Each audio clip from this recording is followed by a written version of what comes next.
Whoa. I'm back. Hello, gang. How's it going? Let me get everything posted up on the socials. I didn't mean to take a break for as long as I did, but it just kind of happened that way.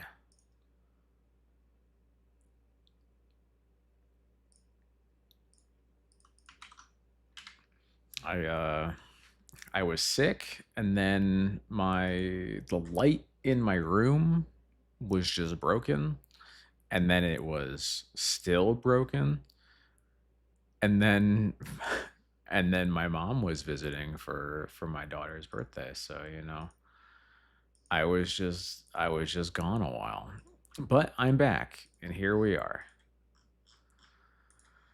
We're gonna wait for people to show up, and I'll talk about what's going on in this particular list, and we'll get into it.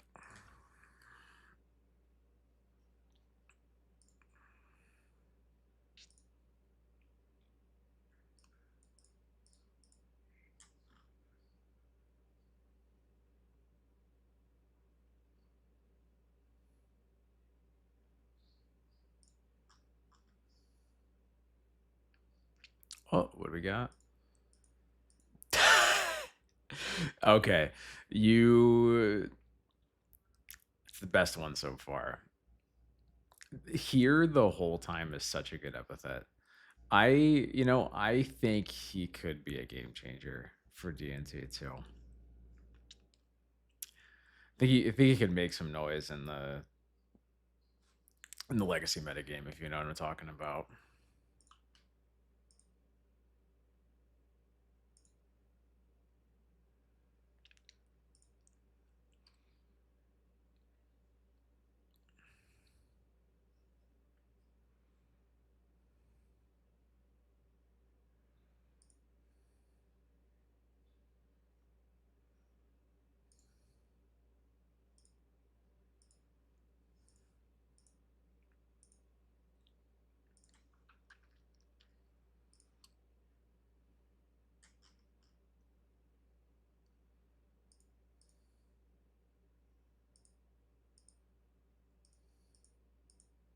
Thank you. I tried really hard on that one. Which are Clouds and Buster Swords. Unfortunately, I'm not gonna be playing any Final Fantasy cards tonight. Um, I I'm going to talk.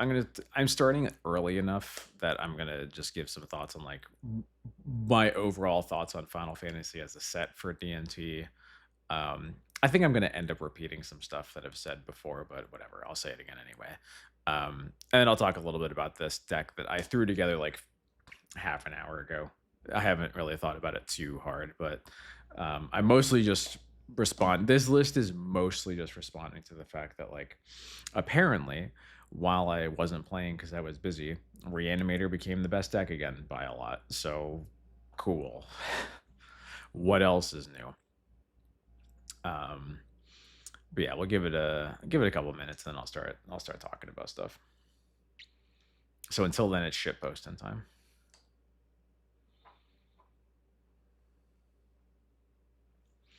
Yeah, somehow. Who would have guessed? I can't believe I let people convince me that banning Troll of Khazad-dûm might be good enough to get Reanimator out of here. I like knew in my heart that it wasn't gonna work, but I let people convince me.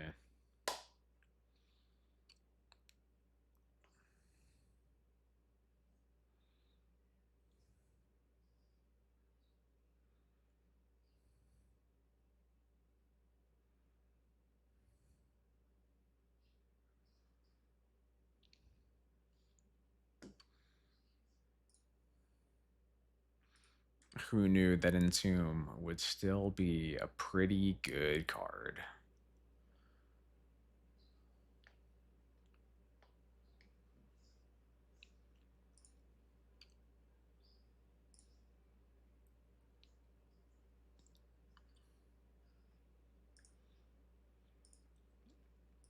All right, I'll start talking about this list. Yeah, so this I took a little bit of inspiration from friend of the stream XJ Cloud. He played a pretty a very heavily skewed list of a Felia list, obviously, in the showcase that happened this past weekend. Um, that was playing 3 main deck Containment Priests with the 4th in the board and wasn't playing any Thalias. Mostly to account for the fact that Reanimator and Oops are basically everywhere in events that matter. Um, and then you consider, when you think about the decks that aren't Oops or Reanimator, it's like Cephalid Breakfast, Nadu Zenith, Sneak and Show, and even like Painter and Moonstompy, where you're reasonably happy to have a Containment Priest against like most of those decks. And it actually kind of makes sense that Containment Priest would just be like really well positioned right now. I didn't go the full four total copies in the 95. That might be wrong. I'm just adjusting a little bit less to account for the fact that I'm playing in a league, not in the showcase, and I'm sure that I'm just gonna play against something totally stupid that Containment Priest will do nothing against. To fit it into this list, I cut the 4th Bowmaster and the 2nd Formal Wear. The 2nd Formal Wear, I wasn't totally sure about. It might still be good enough, but you do have to account for the fact that Formal Wear is not a combo with Containment Priest, so the value of the 2nd copy might just be like a reasonable bit lower. Sideboard wise, I found room for some Graph Digger's cages. It's mostly just like I used to have 2 Mindbreak traps that I've turned into Graph Digger's cages, and I used to have 2 Wrath 1 Path, and now I have 2 Path 1 Wrath to account for the fact that I should plan on seeing a few more Murktides and Barrow Quips, things like that. I'll get punished for that probably if I end up playing against like Moonstompy with the Saga Moon's Blood Moon rule change that came in with Final Fantasy, but we'll see what happens. Speaking of Final Fantasy, my overall feelings on the set are that Cloud is mostly the only card really worth thinking about. My main problem with Cloud is they didn't print any new removal equipment, really. There's like a 4 mana colorless one that like shocks.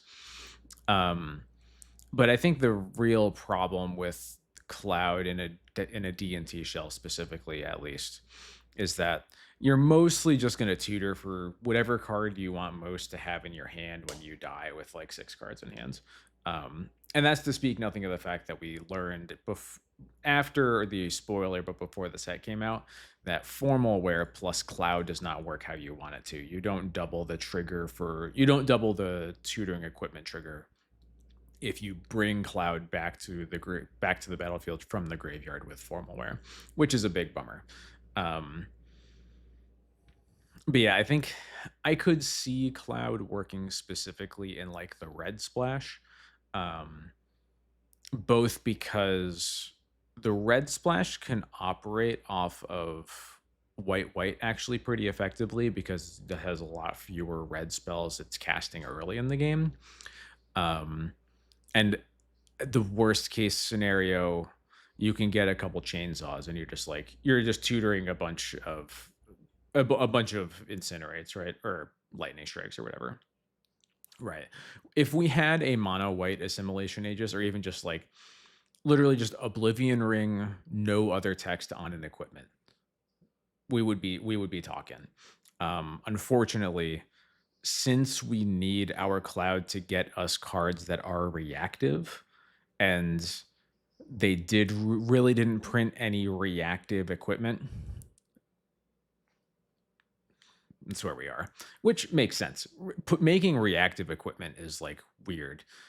We're kind of lucky that they've printed as many as they have in the past year, but it was a bummer. So,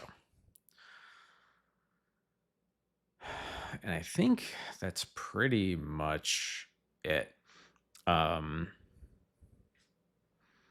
lot of people are excited for Vivi in like blue red shells.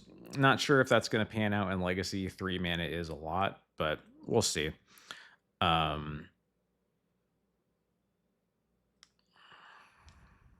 What's that? Yes, they are not. They are typically not reactive. They just happened to print Formal Wear and Phantom Blade in 2024. So, and we would really like more equipment like that, or and Chainsaw, obviously, but um, of course they wouldn't work together. They're from different universes.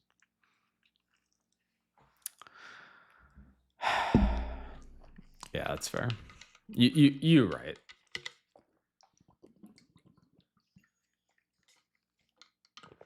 Um, but yeah, I think that's pretty much where we're at. I think it might be worth talking about. So banned and restricted wise, I actually just contributed to the Eternal Dirtles has been doing like a quarterly video at this point, doing a community panel, like what people want WotC to ban and what they think WotC will do. This one will be my first contribution. I recorded last night. I'll give you a spoiler for what my opinions are. Again, not having played much Legacy in the past couple of weeks, but just like observing what has happened and knowing what I feel. I think that WotC really ought to ban the oops creatures. Let's kill that deck and we'll put it in a museum or whatever. For like the deck building achievement that it ended up being. And I don't know how you ban anything other than Entomb out of Rothz01. Thank you so much for the follow.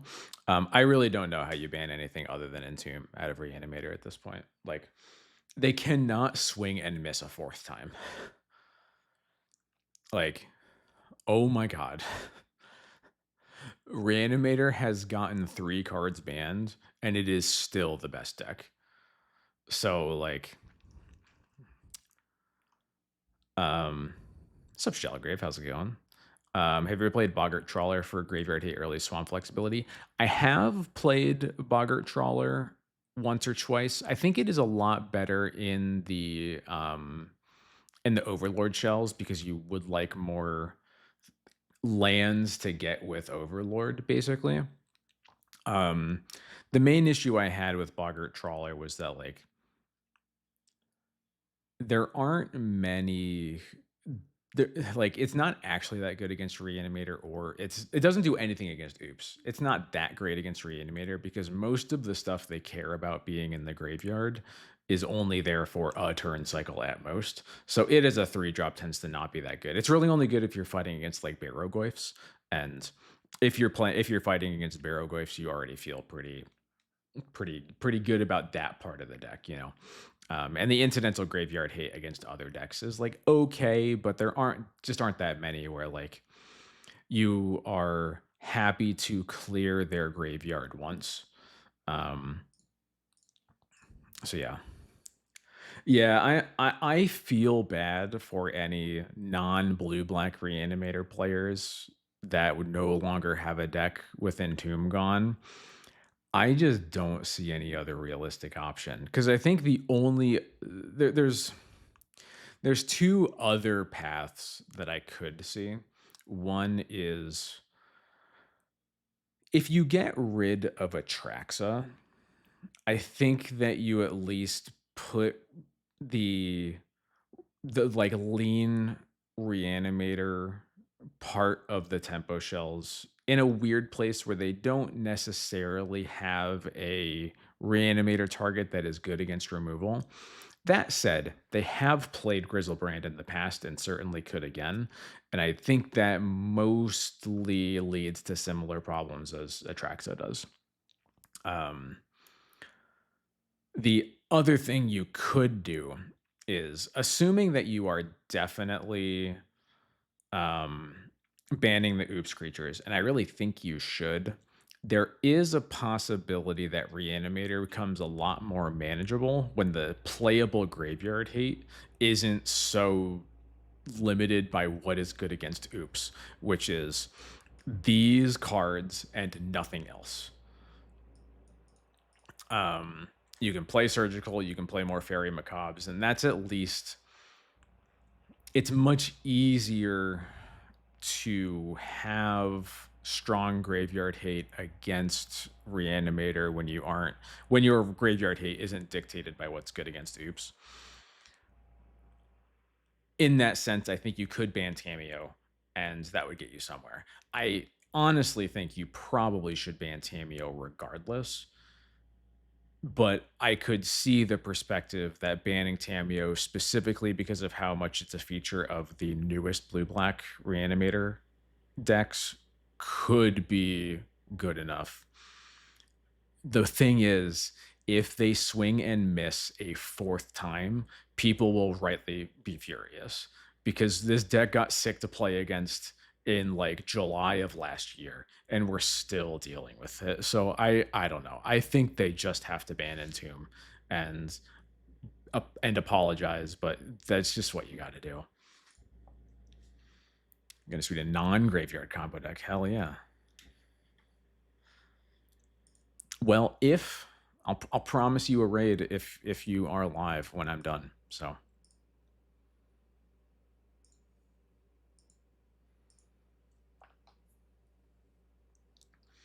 yeah, you could ban Entomb on ban Troll. I wouldn't be like that upset about that. I don't think Troll gets a whole lot of play without Entomb or Grief.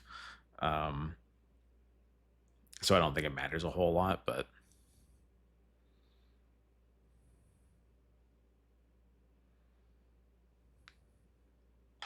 all right, cool.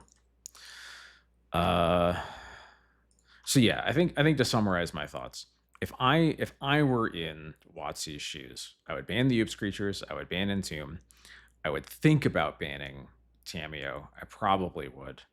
And selfishly, I would ban Nadu and the One Ring because I think that like those cards have just been hovering around like fourth to sixth biggest problems in Legacy for way too long, and I'm just kind of sick of it. Because Reanimator keeps being so good, we can't get down to those problems either. So I would just like level the playing field all at once and get rid of all those. But some of that is certainly selfish. I looked at the Legacy subreddit for the first time in like a year today, and it was so not worth it. The people the people in that subreddit are deranged. And I think probably partially it's because a lot of them just don't even play Legacy. They just talk about it like they do, and they really don't. Yeah, I think that's the other thing is that like at least if you ban a bunch of things and make a whole lot of stuff appealing, that definitely makes the feeling of like specific people's decks getting bans feel a little bit better because there's a lot more space to explore when we finally get past, you know, 5 power level outliers instead of like just the 1 to 2 because we keep going 1 to 2 and it's just like we need to get rid of more than that. We really need to do like and I think the fact that like Carmen is at the helm of this now, given what she said during the announcement last BNR cycle, I feel pretty confident that like if something like that is going to happen, it's going to happen under her stead. Um, so I'm hopeful. We will see what happens, but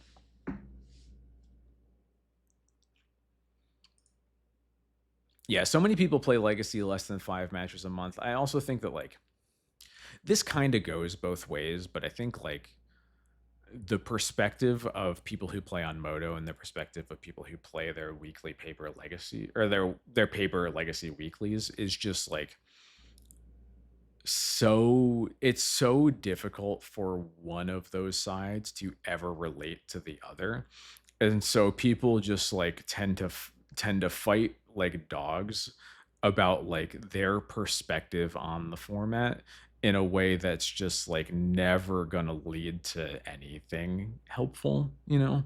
And I think I'm probably guilty of that to some extent, but like I don't know, I just think like I think it's too easy for paper players in particular to just like assume that because it's not a problem they're facing, the people online just like need to adjust to it. I also wish that the average person who played on Moto could like imagine someone just wanting to go to their Legacy Weekly to play with their friends for fun. Um,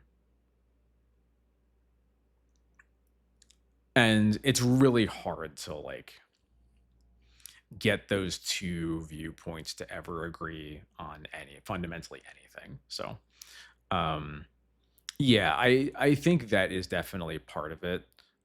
Is that like uh, people have very differing views on like what legacy they want to have in the long run. Um, and that's why that like I mean fundamentally that is why banned and restricted discourse exists at all. Um, which is why I almost hesitate to even like put my drop in that bucket of discourse because like there's I am merely adding one new unique opinion to the bucket of 4,000 other people's unique opinions, and I doubt I'm going to convince anybody of something that they don't already believe. But I'm streaming, so I guess I get to talk about it anyway, right? That's how that works. Paper and online are two different formats, and I think it's good when people recognize that because I think there's valuable data to get from either of those. Because I think that a valuable thing you get from a paper weekly where people aren't playing against Oops or Reanimator every other round is what the format could be with those decks gone. And I think the problem is that paper people are like, I shouldn't say that. A lot of people who play paper and don't have that online experience go, well, this deck isn't a problem because I don't face it. So why does it need to be banned? Um, and I think there's the two main things there are like decks move a lot slower in paper because it's literally harder. You have to build collections. You don't just like put in a new order with a rental service or whatever. Um, and also, let's be real, the concentration of strong legacy players is much higher online than it is in your paper weekly. I'm sorry. Even the best scenes for paper weeklies, I think mine is quite good. It's nothing like playing online. Like it just really isn't. It's just a different beast. And I think it's just they're people will fight like cats and dogs about a perspective that they just don't understand and they never will. So, and again, that comes from both directions. Anyway, I'm going to play Legacy instead of talking about not playing Legacy.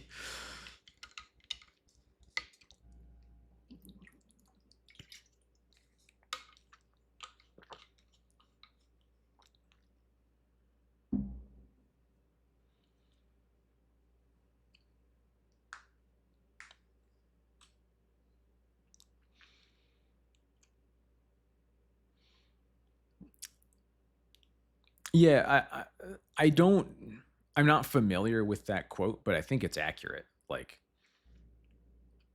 most of the people who will top 8 a legacy challenge are like some of the best players of the format.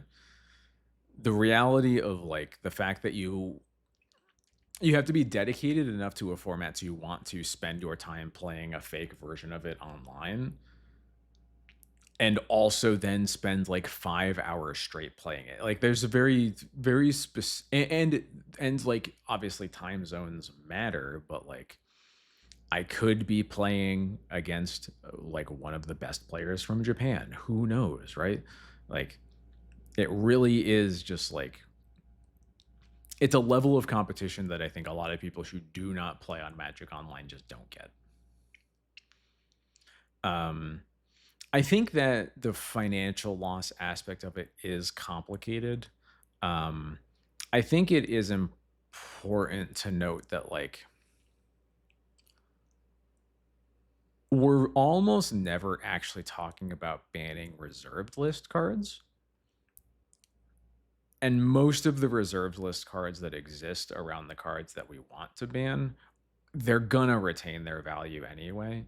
Um, so like you can maybe be a bit sympathetic to someone if, like, in a world where you ban Tameo, like, oh, they just spent like $120 on their playset or whatever. But like, there's only so much you can account for the fact that people are going to put money into the game at a inconvenient time for the banned and restricted cycle, because like, if at a certain point it just means that you never make any changes. All right, I'll see you in a bit.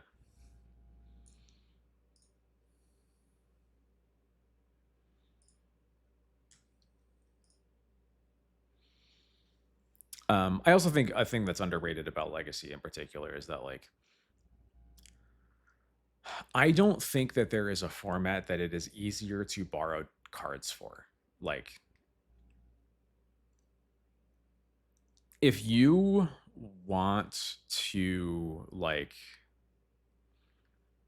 if you want to play Legacy for the first time at your LGS, all you the biggest barrier to entry is just giving someone enough time to put a deck together for you. What's up, Angork? Yeah, yeah, my light works. Crazy, right? Um, but yeah, like, I legitimately don't think that there's a format that it is easier to borrow a deck for, because people have collections they've built for decades with full of cards that they just don't always use. Um, and for a lot of people, it is trivial to lend out an entire deck. Um,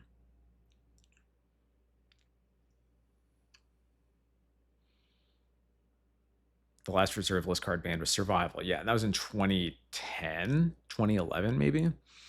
Um, okay, sure. You're right. Pauper is easier than Legacy.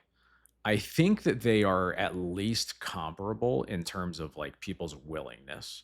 And I don't think it's that much harder to find a Legacy deck than a Pauper deck. Like, I think it is like Galaxy's easier to borrow a Legacy deck than a Modern deck. And Standard is like probably somewhere in between, but it's a little complicated because paper standard is definitely much more of a thing now than it was like earlier in the pandemic. Um but for a while it was just like, you couldn't how could you even build a standard deck in the first place? Yeah, I do think Pauper and Legacy share a lot of vibes in that sense, for sure.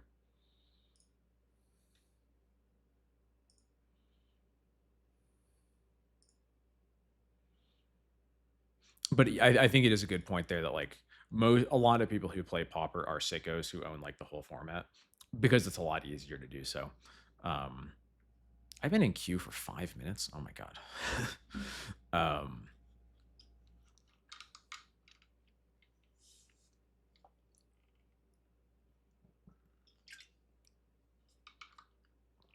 and there are certainly people who own all of Legacy, but sometimes you need to find someone who has an extra playset of Force of Wills or whatever. But I think it's a lot easier than a lot of people think it is.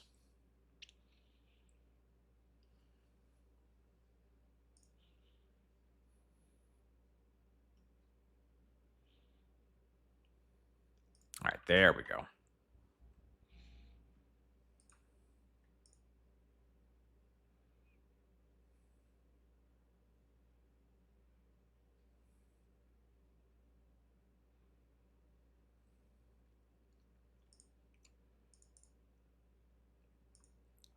It's good enough. It's just all LGS is all paper standard. I think having to learn an entirely new meta somehow. Yeah, I've heard Omniscience is in that. You know, I'm not sure if you are like intentionally excluding it, but I would rather my LGS be all paper standard than all commander, because there are a lot of places that really are like commander and nothing else, and sometimes draft, right? And that's basically all they do. My opponent mulled to 6. We will see what happens. Flooded Strand. Okay.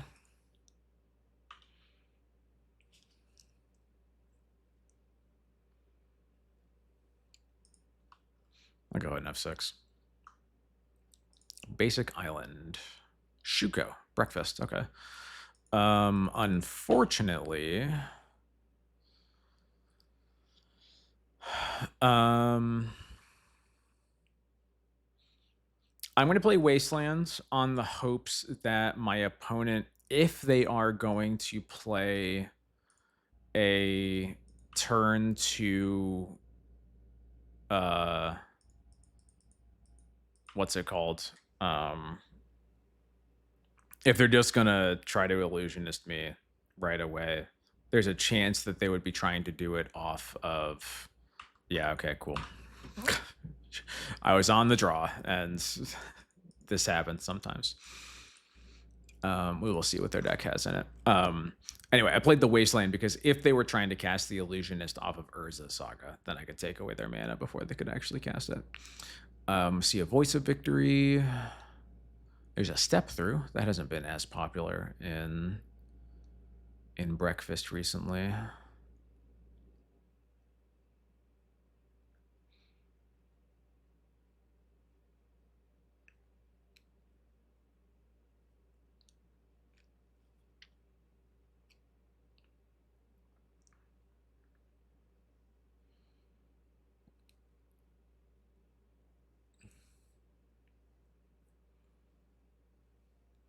My opponent had Force in their hand, so even if I was on the draw, I was probably, or even if I was on the play, I was probably dead.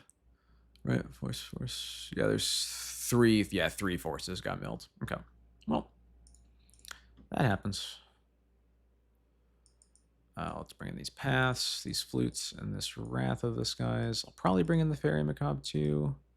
Let's get rid of Thalia. I'm not actually a big fan of Emperor Bones. Similar to other decks, it's just like you basically nothing that matters is in their graveyard until it is their turn and they're killing you. So I don't really think I care about boarding in the third Containment Priest. I'm not even sure that I want the second for sure, but I don't think I want to cut anything else. I could cut a Formal Wear. That's probably the most likely cut if it's anything. But I think I would like to keep it in for now. Yeah, we'll play this.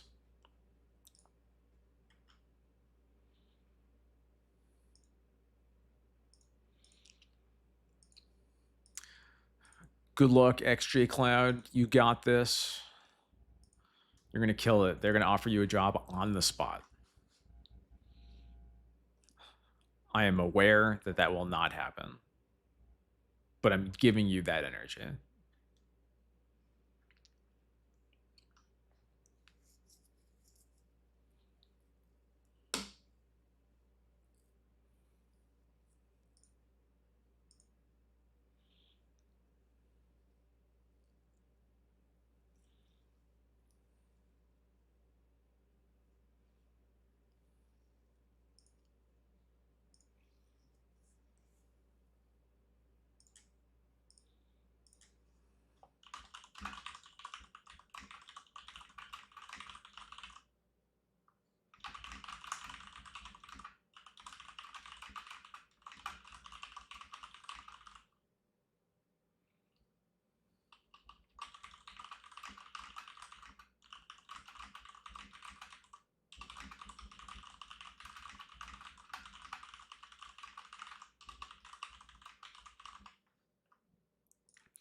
All right, on the play this time. Let's do better. That's a no-lander. This is much better. What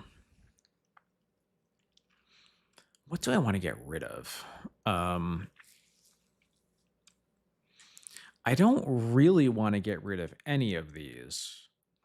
But if I'm getting rid of something, it's probably the Recruiter or it's the second Swords. I don't hate getting rid of the Recruiter here. Just having as much interaction as possible. I'm just going to shred their hands and then like be safe from multiple top decks. Yeah, let's try this.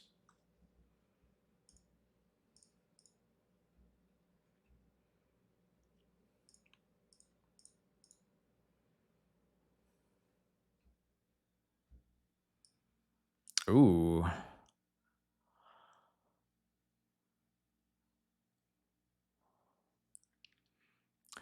3 Force of Wills, huh?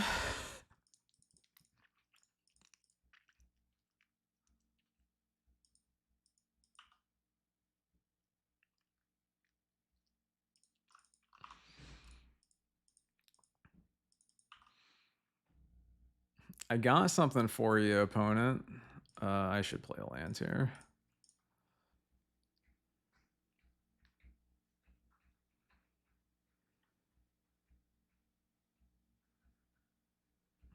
My opponent just types oof into chat.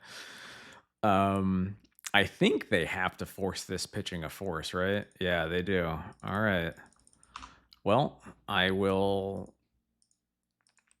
Next turn, I will Stoneforge for a formal wear, probably, and then I'll flash it back, and I'm probably going to take the Nadu.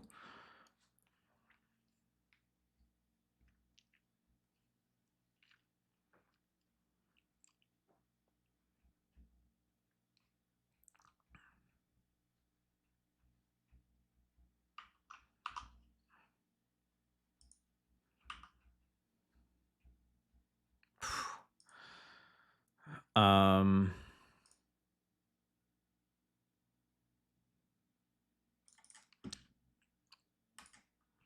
All right. They might plow Stoneforge on the stack. If they do, I'm fine with that, because then I can get... if I do that, or if they do that, I'm probably going to get Sash. Oh, they're just forcing it. Okay. Force pitch the Nadu. You got it.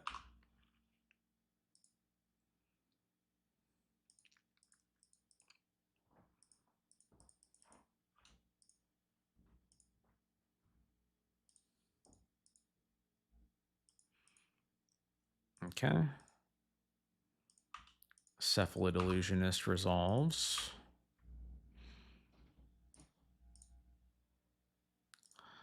Yeah,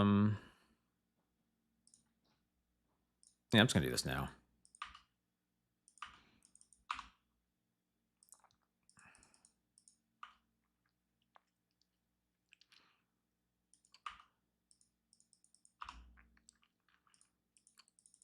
Can I get another white source? No. Okay.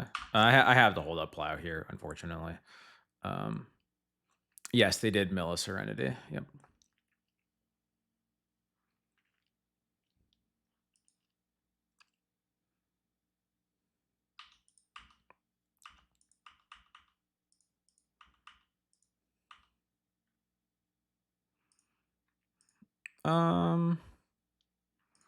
Yeah, I'm just gonna Thoughtseize. Dread Return is in their hand. That is so good to know.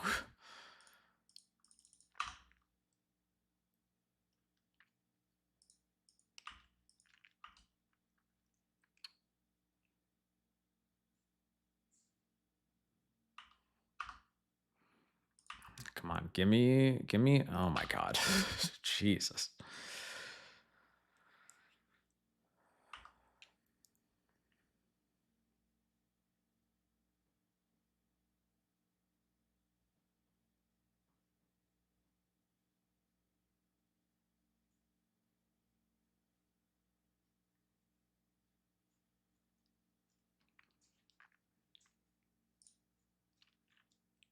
Is this it is an illusionist, okay.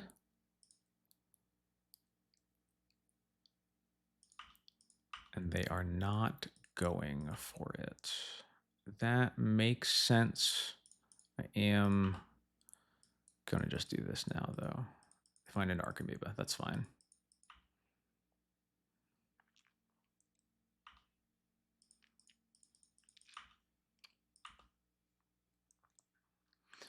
Finally.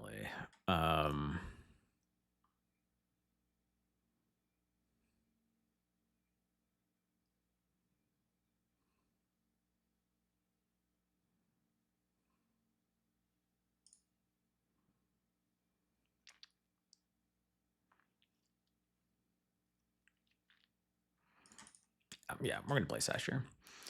Can they win with Illusionist and Dread Return in hand?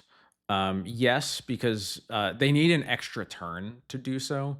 But what they can do is mill their deck and then Memory's Journey Thassa's Oracle on top.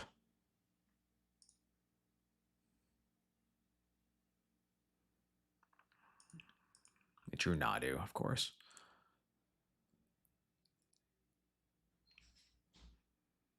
Okay, so they're gonna get 2 triggers off of this. I just need this trigger that I'm about to give them. Oh.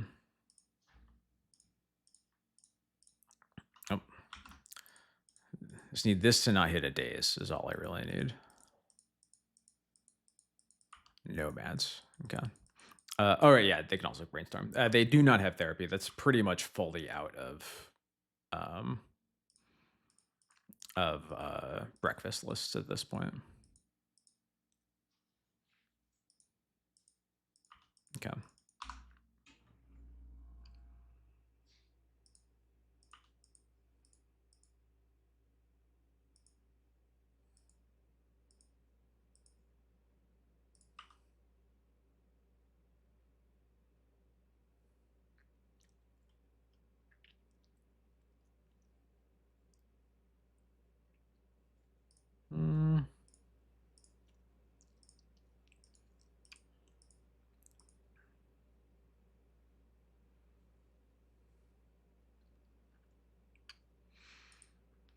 I think the best thing I can do here is probably just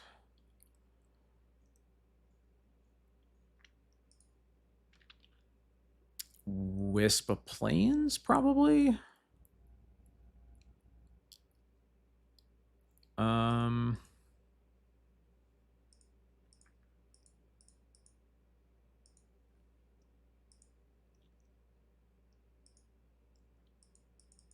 Yeah, I'll start with an attack. They can't really block it. I guess if they do, I'm okay with that. Yeah.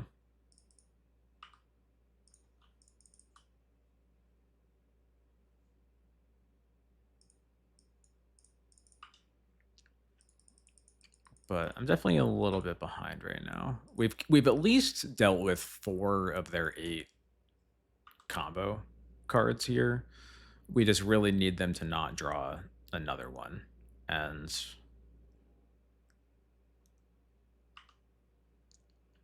unfortunately, we also need to draw 2 cards in order to deal with both Shuko and Nomads if they specifically draw Nadu. Illusionist we're a little bit less concerned about because we have Lion Sash up, but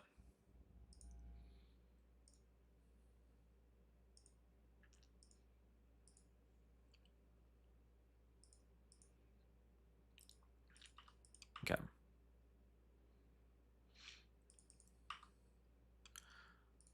All right.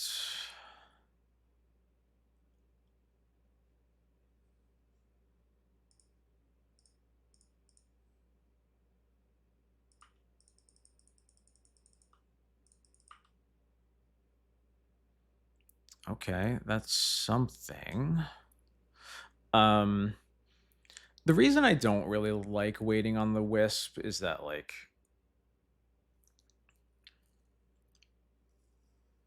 I think we're, like, the Narcomoeba just attacking for 2 in the air repeatedly is, like, a little bit of a problem.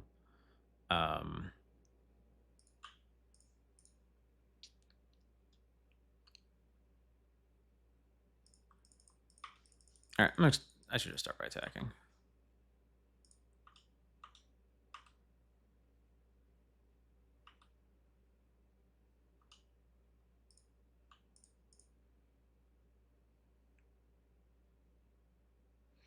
I think I am just going to recruit her for a Bowmaster. Yeah.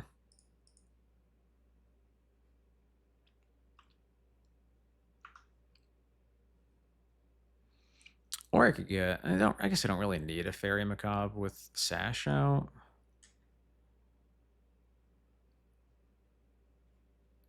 Yeah, I'm gonna get a Bowmaster. It's just reasonably efficient. Compliment your pet card, Cloud. Equipment's my favorite card type. I really hope Cloud is good. I like that he actually cares about the stuff that equipment is supposed to be about, you know, having them on him and then attacking. I wish that he worked a little bit better with the equipment that actually end up being good, which is, you know, the formal wares and phantom blades of the world. Um, but as a lover of equipment, I really love what Cloud does. He is very aspirational. Um, my only complaint is that it's a Final Fantasy card in my Magic card in my card game. Oh, I don't know what the Commander Cloud does. Sorry.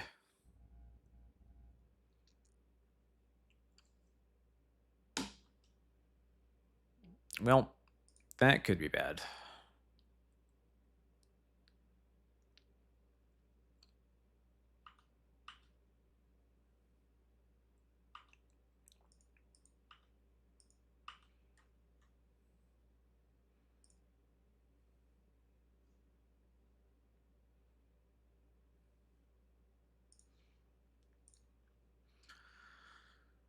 Um, yeah, I'm supposed to just kill this illusionist now.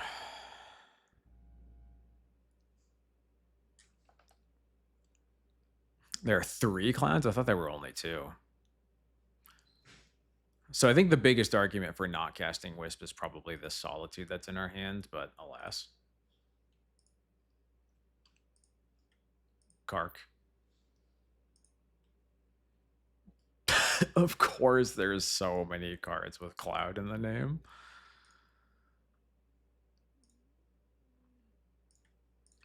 All right, what do we mill with this illusionist? Anything fun? Can we mill Thassa's Oracle? No. We do mill another Nadu, though. That's pretty nice. And Step Through is it's a spiritual Thassa's Oracle, so.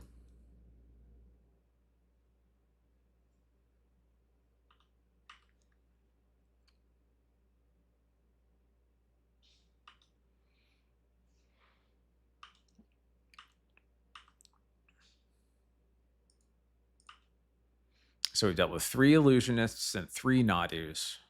My opponent can't cast cantrips that they draw.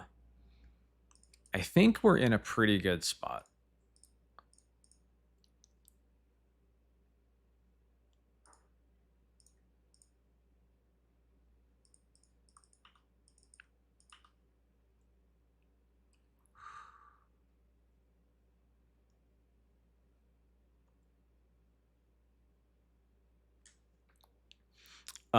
There is a secret layer, Stone Fortress. That's not Universes Beyond, right? But she was in a Stone Fortress in a Rebecca Gay secret layer. Am I making that up?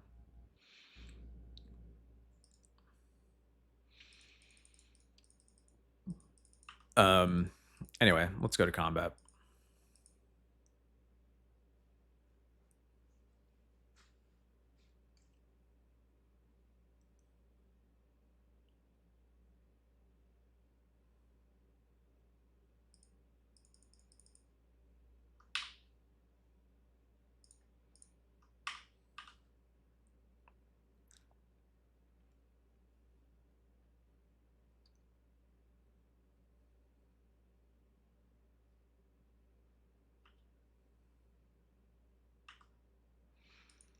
And yeah, just hold on my mana. Solitude plus 3 Sash Man is a pretty good combo.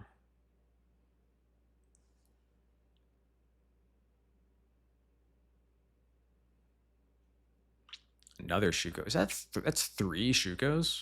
That's so many. I feel like 1 to 2 is normal, right? 3 seems like a lot. I don't know.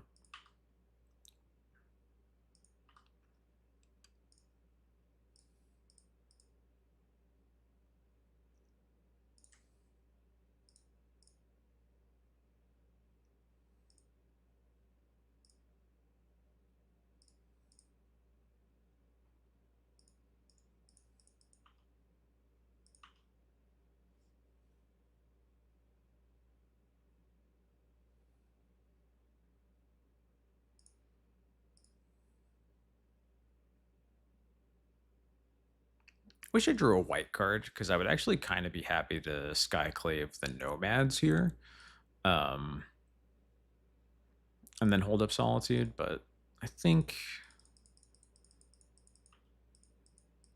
I'm also fine just forcing some blocks, at least one block. Assuming the Sash is going to get chumped by the Narcomoeba probably.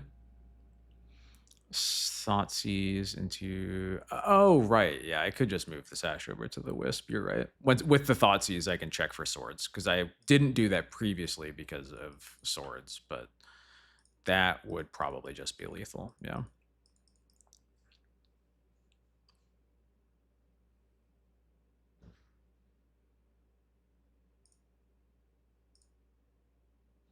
Well, I'm still gonna cast this.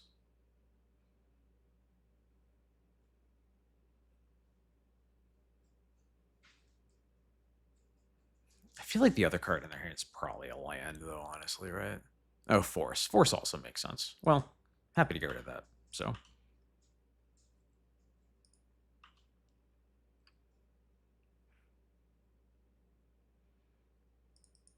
it's hard to imagine a single draw that I lose to here anyway, so I'm not too upset about it. Take Dread Return, give them a chance. Good bit. Hey, Formalware is finally here. Well, I now can Skyclave the Nomads.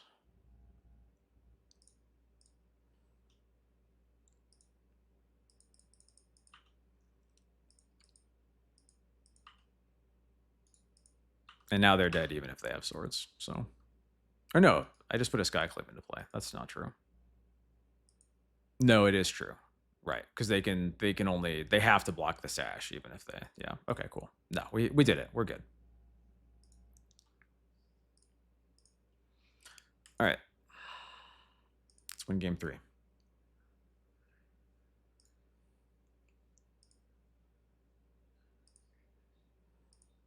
No thanks, Charlotte.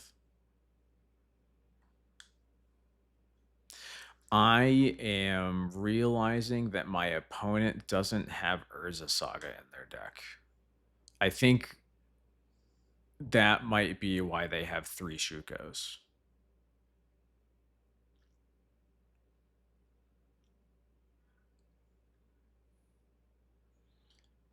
I wasn't paying close enough attention to what they milled in game 1, but they went through over half their deck and found 0 Sagas in that game too.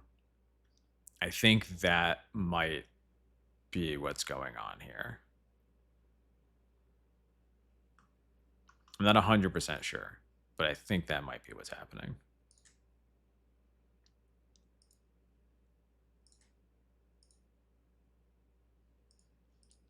This hand is real slow on the draw, huh?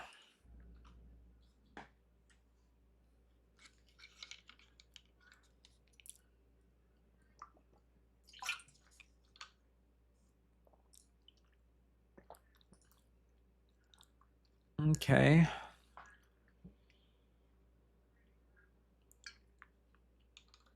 I'm going to keep this, but I'm not thrilled about it. I'm probably just going to bottom the second Stoneforge.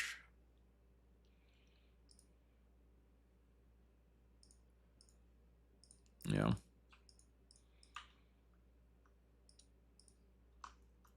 Tundra Pass. I'm okay with that. Okay. Second land feels good.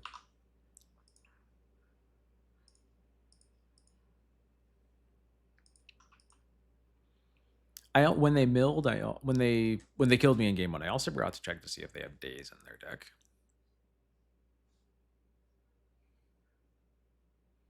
Oh, end step brainstorm. Okay.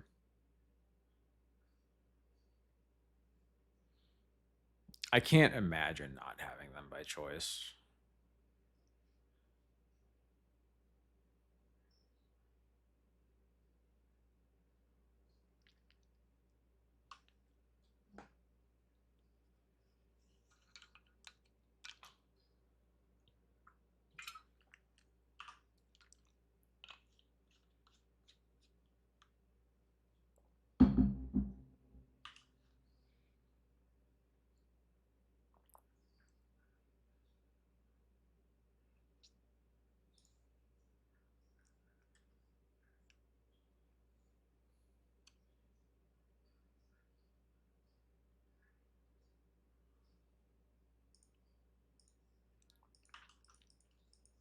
Okay. Bummer, but I can live with that.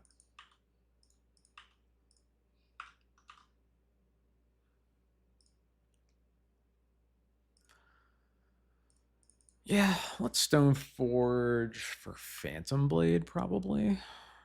Mostly just want more removal. This at least like forces their hand on a plow if they have one in their hand. Yeah, I think that's good enough.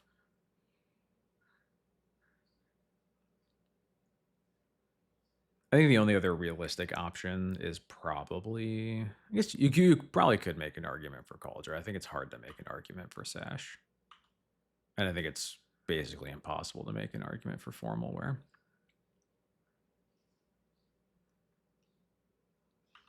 Okay, we're live, so.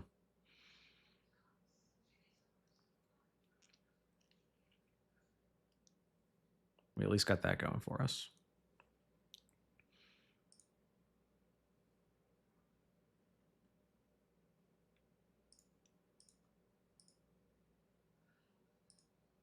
Plow? Yep. Okay. All right, I would really like to draw... Bowmaster would be good. Plow would be good. Another Vial is not as good. I would like more than one interaction point here, but I think the cost of playing around days here is low enough that I should just keep a mana up here.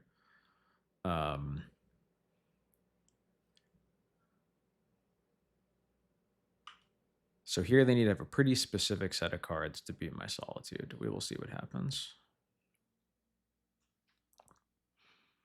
I guess I should say that's true of Illusionist, less true of Nadu.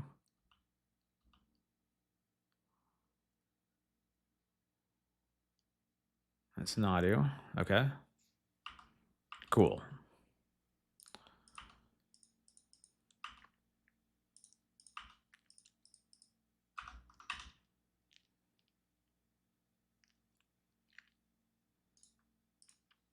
I'm going to get rid of the Recruiter because it's just more expensive and I don't have the mana. So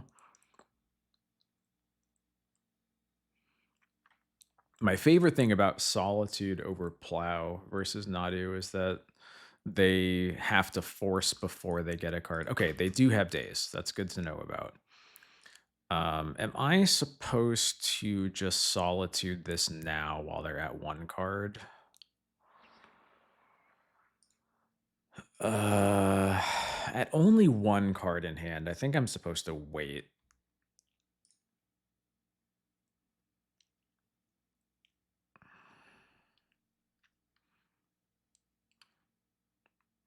Yeah, I want to make them show me like an enabler here. I'll take 3 a couple times if they don't actually have a nomads or whatever in hands.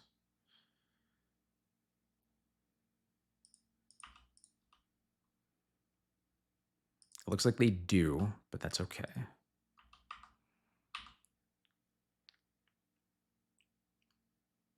Shuko? No, Illusionist. Okay. Well, in that case, that's a little hairier. Let's see.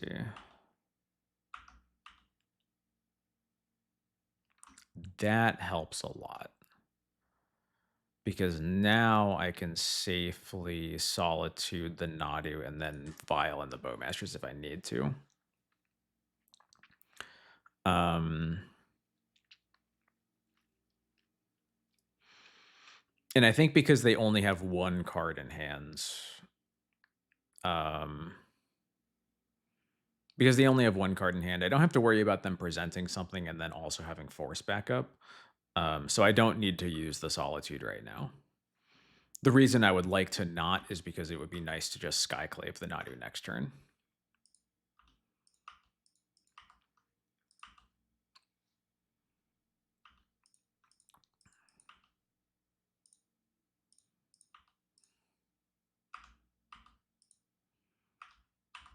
And it looks like we will get to do exactly that. Um,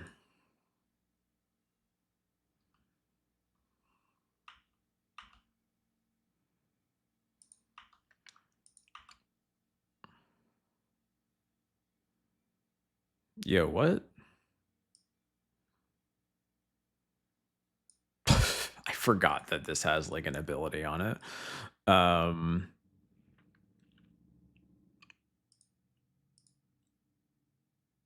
So in that case, I want to Skyclave now.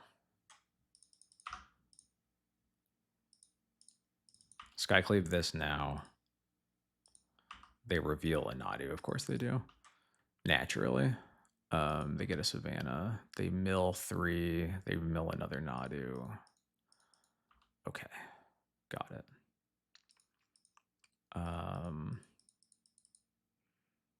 This is all combat damage. I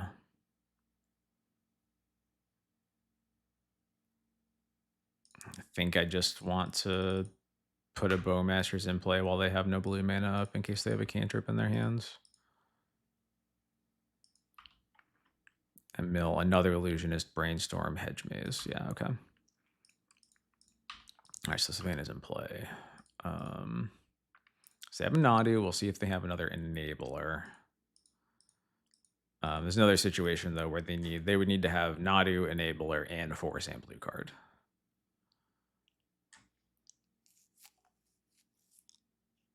And they have cast.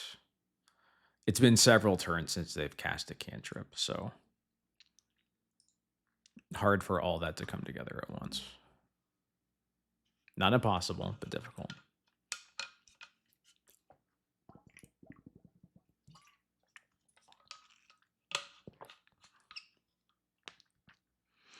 I forgot that the Illusionist could target itself. I wonder if that was a good enough argument for probably not. I think there's an argument maybe for solituding the Nadu while the before the Illusionist can untap, but it's only a difference of 1 card, so I don't think that that's necessarily worth not having Solitude available. Okay, so they do have Shuko, unfortunately. So let's go ahead and Solitude.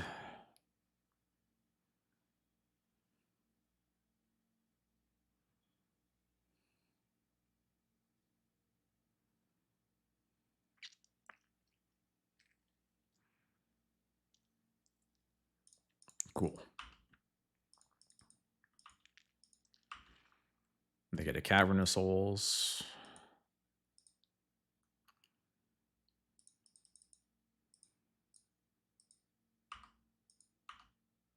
And a Force of Will. Okay.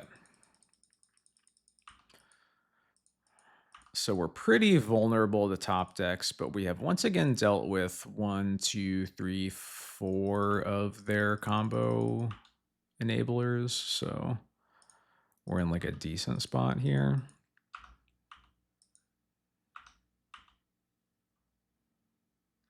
That's a pretty good draw.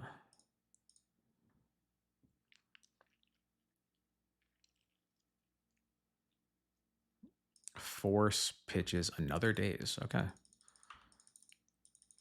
Unfortunately, that kind of tells me they have another Illusionist or Nadu in their hands if they were willing to force that.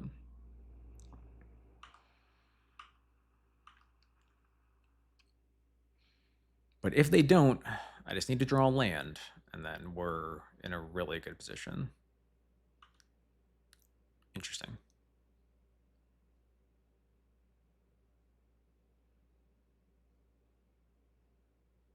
Okay, yeah, there's Illusionist. Bummer.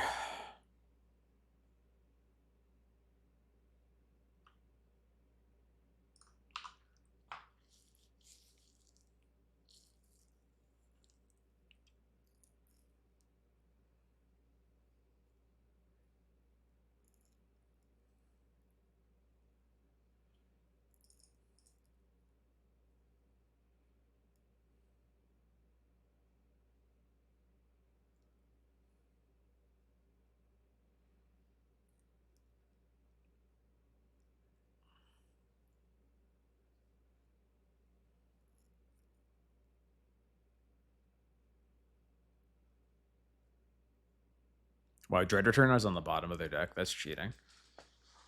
That is definitely cheating.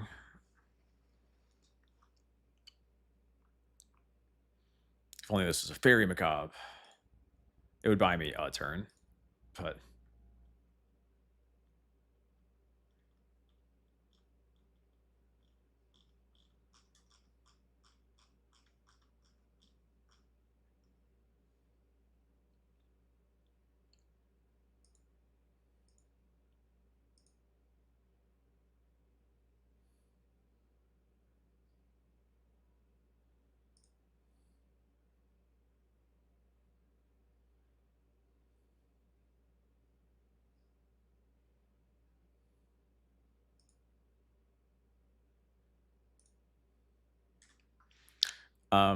Leyline does work. It's just that I don't. I think it's maybe a little bit more defensible that since Breakfast is usually not playing very many Teferis anymore. But I don't like the fact that he gets bounced. You really don't want to mull to it. It's just not a matchup where you really can afford to take really bad top decks like that.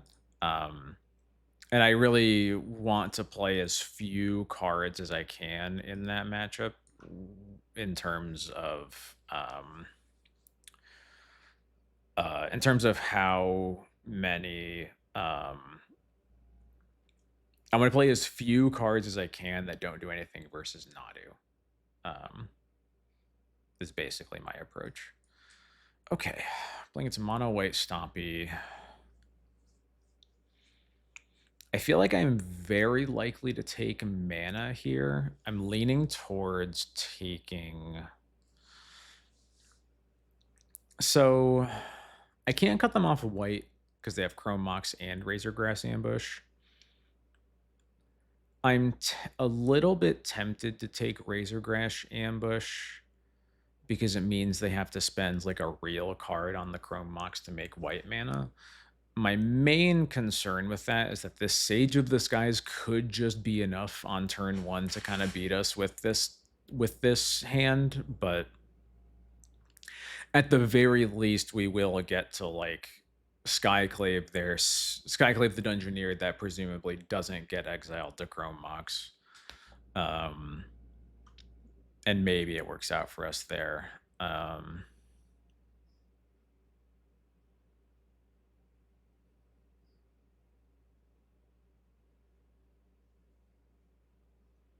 I could also just take Mox because it's fast mana. That is certainly an option.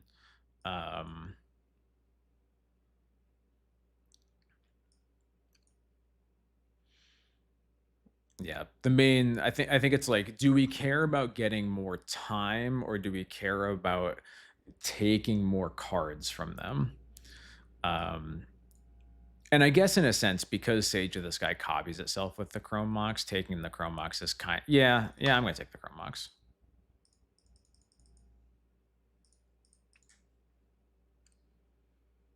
Because it is one fewer copy of Sage of the Skies we have to deal with, which is in and of itself like a card that we are essentially answering. That's pretty nice.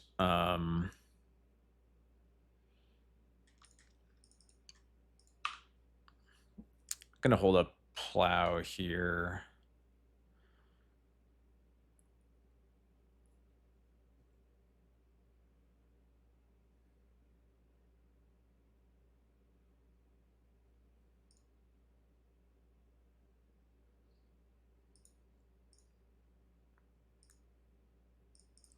Okay, I just get to surveil. I'm cool with that. Ooh, I will Thoughtseize again, yeah.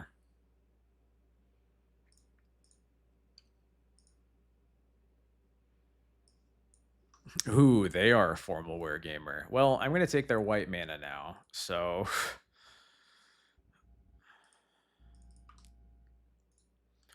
don't need another land. There we go.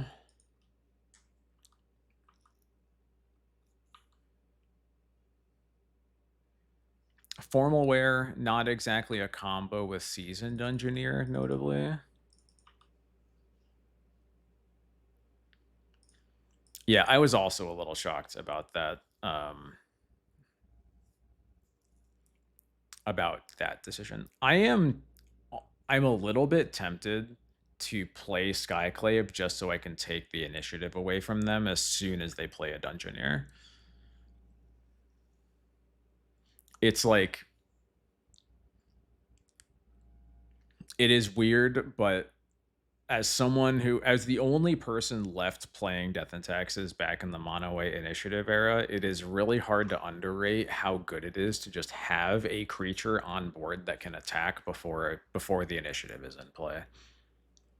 So I'm pretty sure I'm going to do that because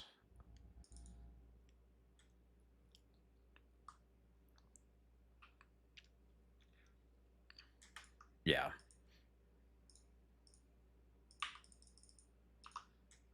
Also worth noting, I can attack my Skyclave into a Seasoned Dungeoneer to then turn on my Formal Wear. That might end up happening. We'll see.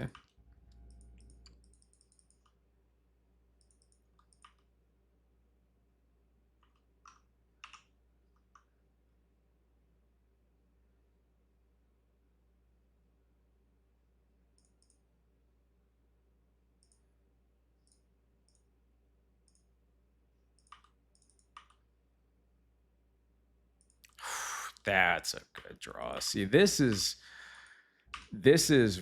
why I am a professional.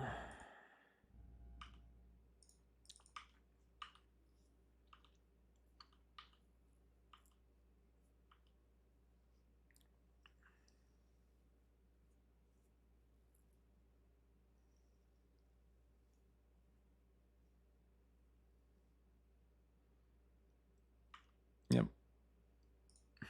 I guess it is worth noting they are able to Sage of the Skies now for an extra copy. It does cost them a whole another 2 life though, so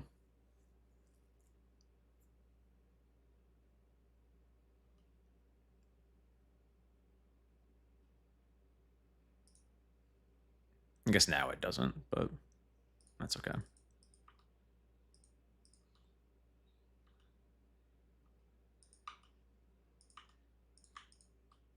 Come on, cast. You know what I want to do with this. There we go.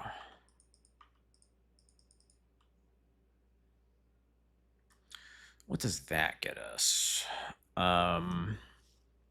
It gets a Cauldron next turn.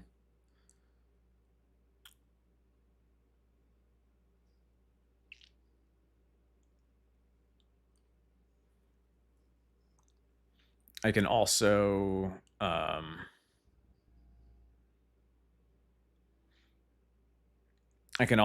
attack with the Skyclave. They have to block, so I guess I'm gonna cast the Stoneforge first in case they don't block, but I can't imagine why that would happen. But I'll get a Cauldron, attack with this Skyclave. I assume they're gonna block.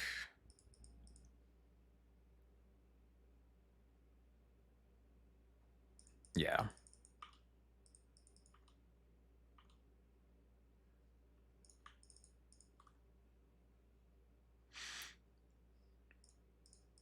I don't want to double jam because of the Formal Wear. I don't want them to be able to Formal Wear back the real copy of Sage of the Skies. I'm going to cut them off a white mana.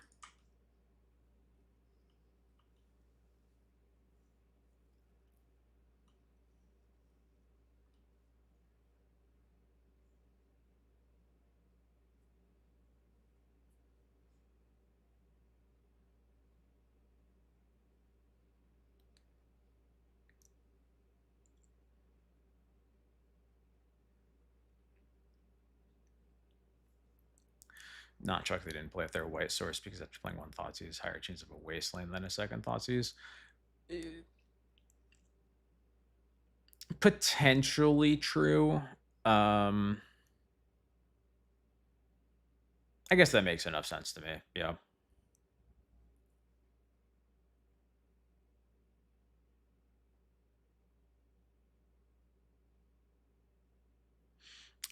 There will be a giveaway tonight, but it will not be rigged, I promise. At least if it's rigged, it's I didn't ask MTG bot to rig it. How about that? But yeah, we will do a giveaway after the um, after the third round. Can I rig it so Toast doesn't win? Yes, because Toast is not here.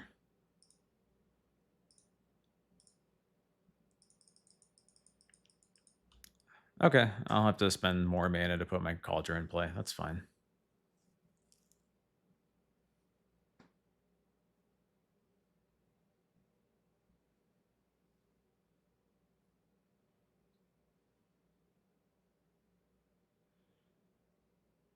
Okay, got it. Getting rid of my Stoneforge here. Okay. This actually kind of works, though. I attack with both.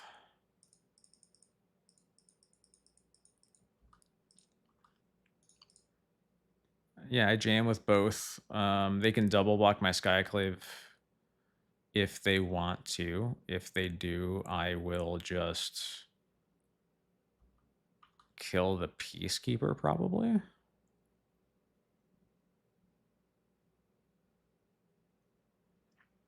Yeah. This was definitely the... Okay.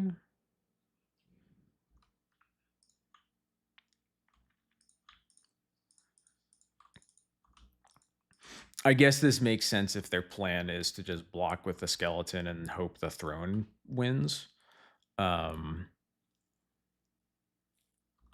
I guess they're just assuming that they're the only way they're winning is if they get to throne, but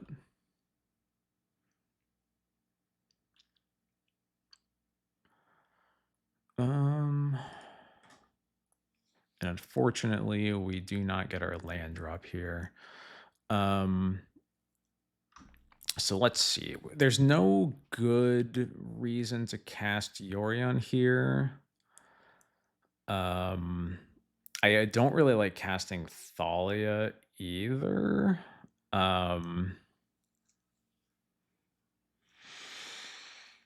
Do I just cast Yorion and blink nothing so that I at least have like a flying attacker in play?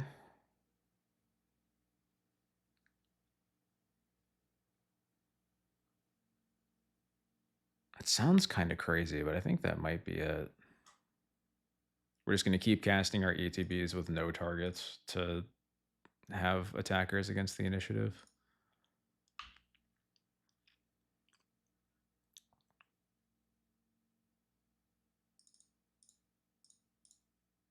Yeah, I think that's what I'm doing.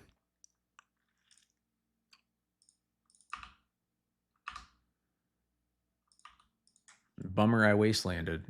I really think the wasteland was correct, but unfortunate that it put us in this spot. Okay, the two cards that they would want the most are here. They have Solitude, they have Dungeoneer, and so yeah, they can Solitude that.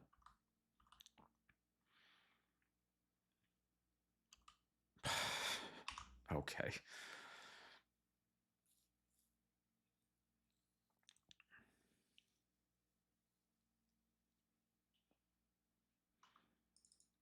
Yep.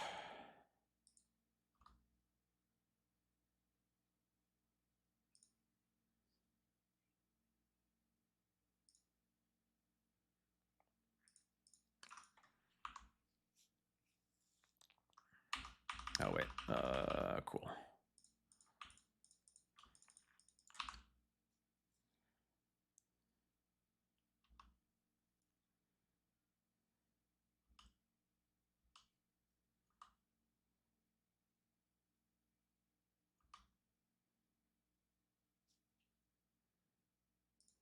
Stop. Oh my god.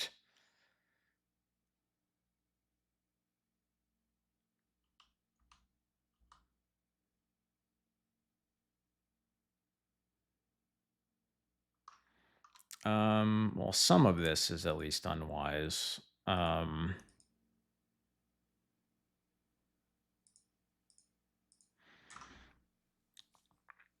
think the right play here is probably just to attack with Solitude, but now this gives me some... Do I want to get rid of Peacekeeper or the Skeleton token? I think I just want to get rid of the Skeleton token. Just because it's more damage. Although getting rid of the Peacekeeper might be better because it means I can attack effectively. Yeah, I'll get rid of the Peacekeeper.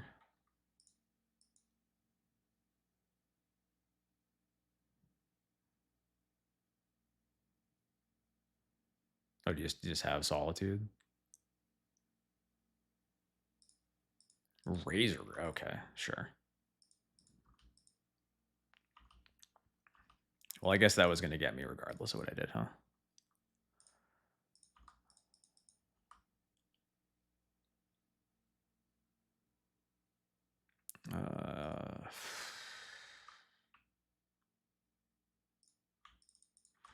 All right, what can we get? We were 1 mana off Solitude. Man, this Wasteland really beat us up, huh? I can Emperor Bones, huh? That's got to be the best thing I can do, right?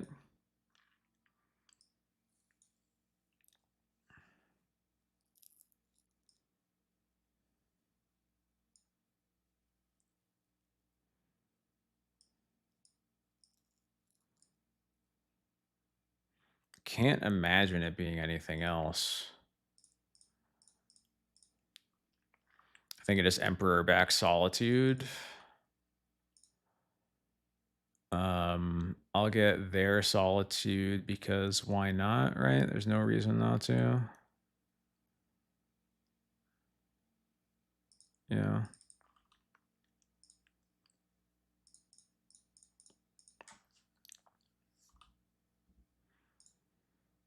Get rid of one of the Peacekeepers.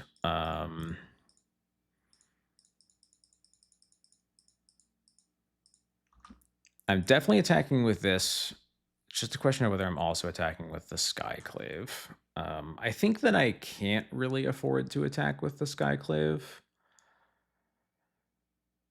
as much as I would really like to actually take the initiative this turn.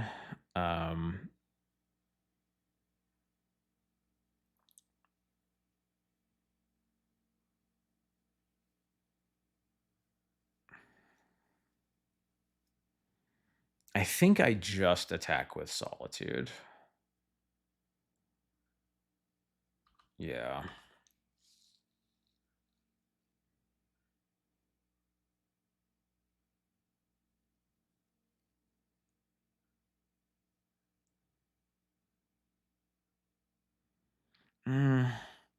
No, maybe I am supposed to attack with Skyclave because letting them forage on this upcoming attack is actually kind of a problem, especially because I will not be foraging myself.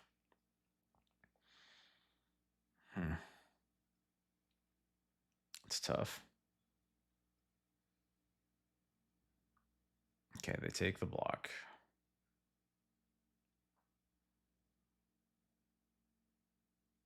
Oh, they don't? Okay, they don't take the block. I get the initiative. Am I foraging or am I scrying? I might have to forage just so I have like a good block on anything. If I just forage the Emperor up to a 6/6, I can trade with a Solitude. I think I just have to do that. As much as I would love for this to trigger my Emperor again.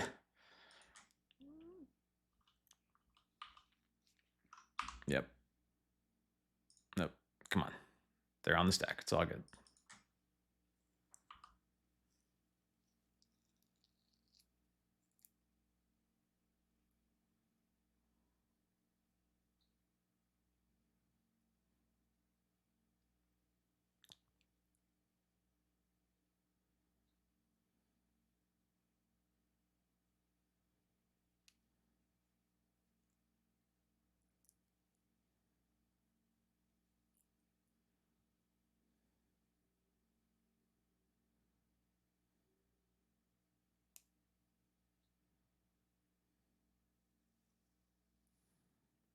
is this? Ugh.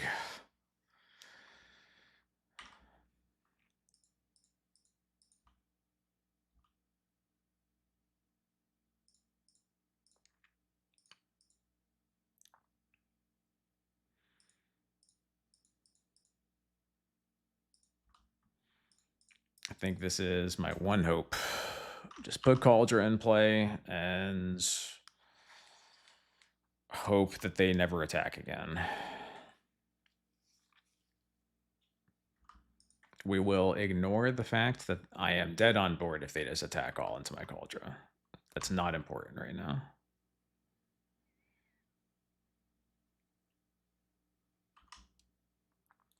Yep, another land will not get us there. That was really annoying. We're going to board these in. We'll get some of these Thalias out. I guess I probably would rather have a Thalia. No, I'm going to keep Sashin. Yeah, I want to keep Sashin because they have formal wear. It's like not that real, but also kind of real.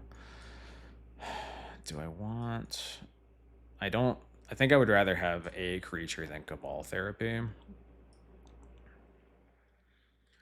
And I think that I probably want Wrath of the Skies just in case. That is probably a good enough reason to get rid of another Thalia. Because, like, in that game, I actually would have been pretty happy to draw Wrath and just cast it for 5. And I think that's going to happen more often than you'd expect.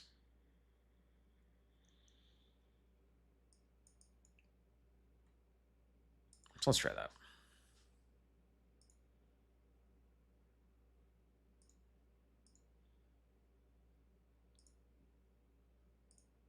So you're joking, Chileth, but also... Yeah, true. Well, what tokens do they make? Because Sage of the Skies is still a 3 mana token. It's a copy of the... It's the full copy of the card. It's not a token. Or it's not a... that's true. Just give it a skeleton, Chrome Mox, treasures. I think it's good enough. I think it will be better than Thalia most of the time. So, yeah, this will work. The 2 Caracas is kind of annoying, but such is life sometimes.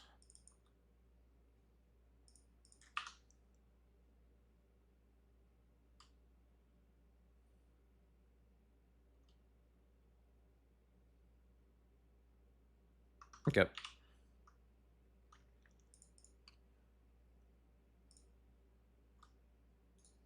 Yes, please.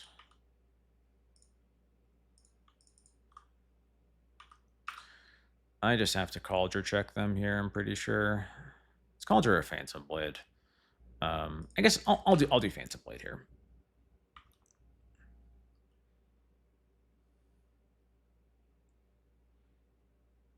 I think they're both similarly effective. If I do untap with the Stoneforge, and at least Phantom Blade is more castable. Yeah, sure, whatever.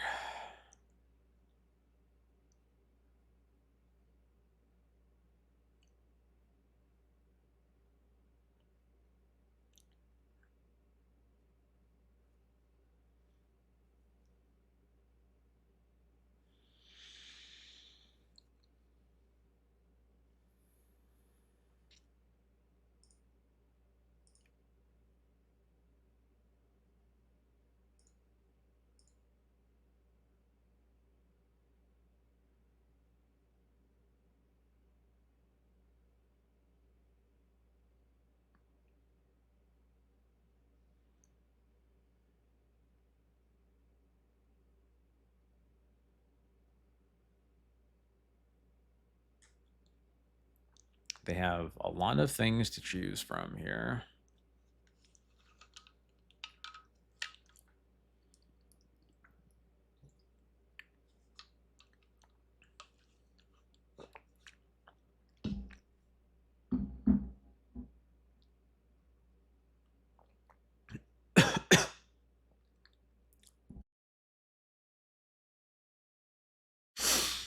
I forgot how to drink water, apparently.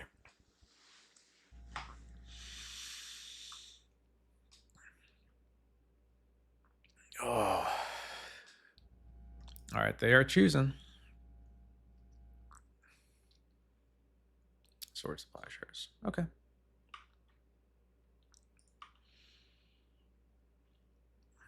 It's a little awkward, but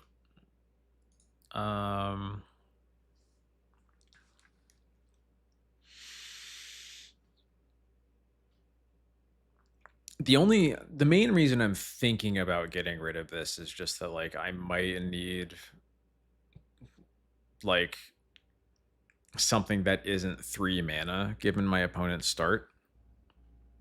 And I'm just not sure when I'm going to even have them time to cast a recruiter over the next couple of turns.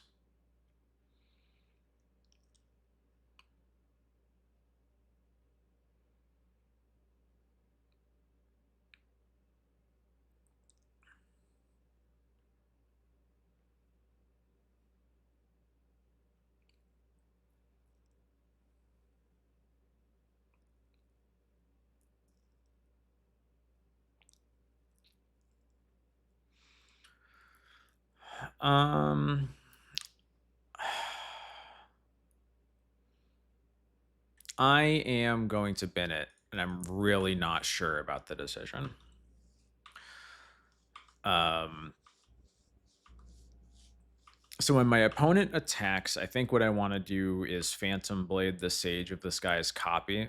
Because one thing I want to be mindful of here, I guess, no, maybe I want to limit my opponent's formal wares from having value, but also maybe I just have to Phantom Blade the Peacekeeper so that my swords is a real card here. It's a little awkward.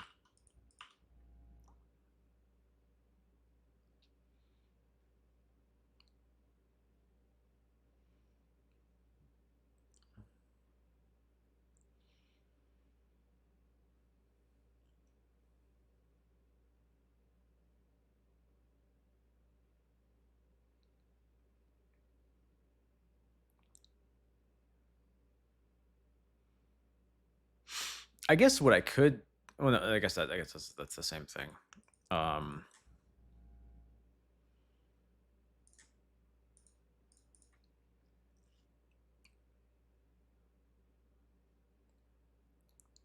guess what I could do if I Bowmaster the that's fine. Yeah. One thing I could do actually is I could Bowmaster the Peacekeeper instead, because even if they formal wear back the Peacekeeper, I can then Phantom Blade it, whereas I can't do that this way. And I'm guessing they think that this fizzles the Phantom Blade trigger, but it does not. So yeah, I think Swords to Plowshares is probably the right name. Let's have another Sage of the Skies. Jesus. Okay.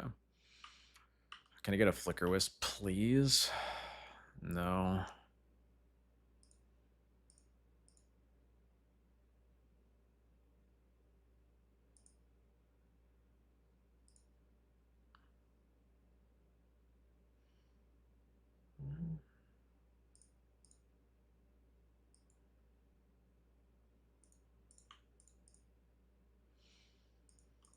This is brutal.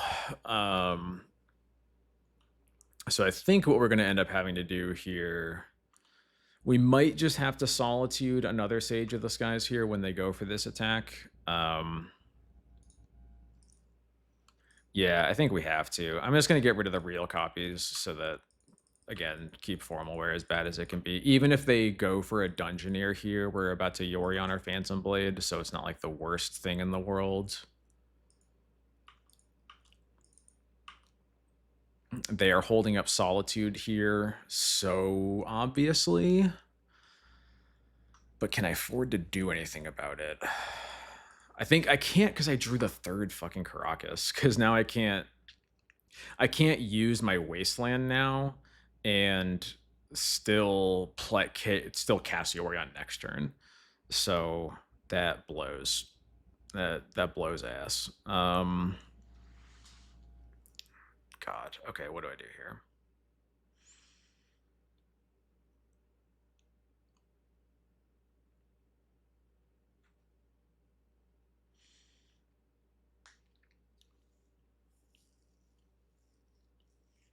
I guess I can Yorion Phantom Blade, get rid of one of the Sage of the Skies. Yeah, I think we just have to blink the Phantom Blade, and it really sucks. If we drew literally any other lands than the third Caracas, then we could have waited until next turn, and now we just can't, and it sucks so bad.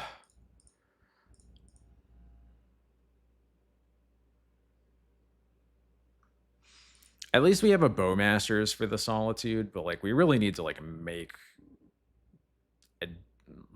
progress on the board, and we just keep not being able to.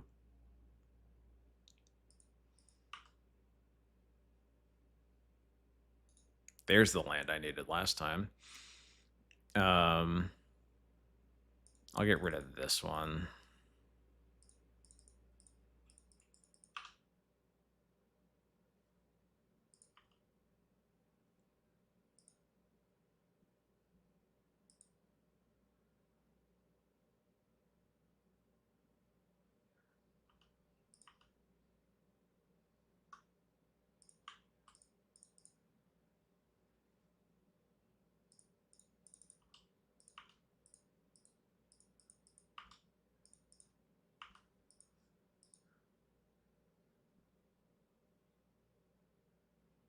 Another Razorgrass Ambush. Yeah, that's fine.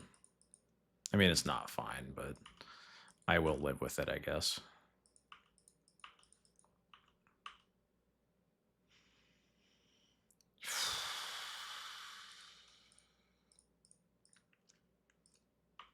I guess I'm getting another Bowmaster. It's either that or an Emperor.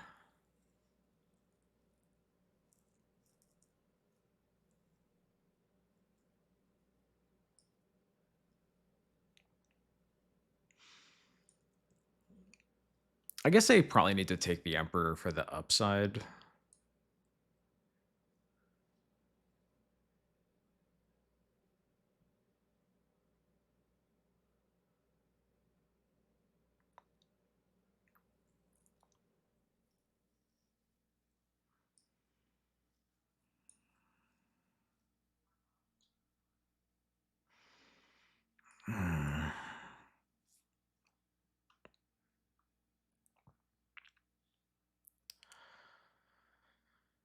Yeah, I really think I do.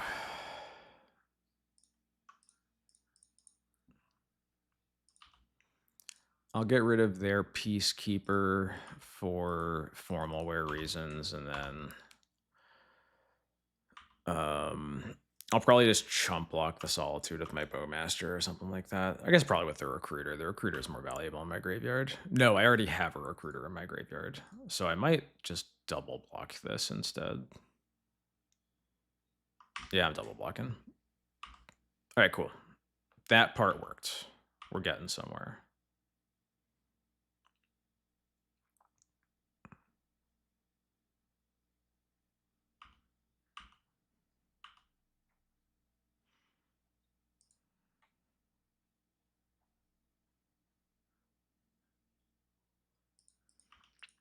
Let's go to combat.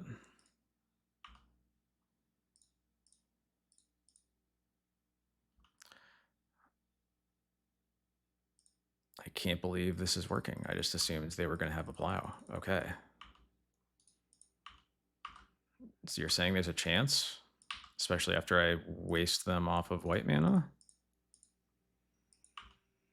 Oh, I should have moved the Phantom Blade onto the Emperor. That was silly. Okay, Chrome Mox.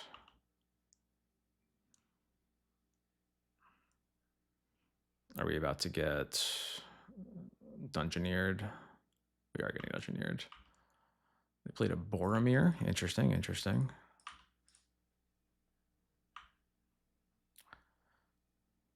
I'm going to be so mad if I draw a Solitude off the top, but I need to use... Oh my god.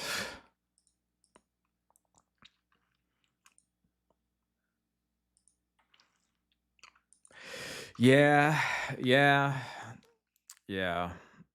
That makes sense. Um,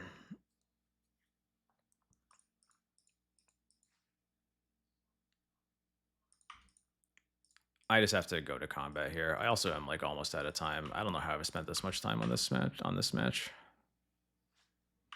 Okay, cool. They didn't block anyway, so it worked out. But wow, did that not have to be that concerning?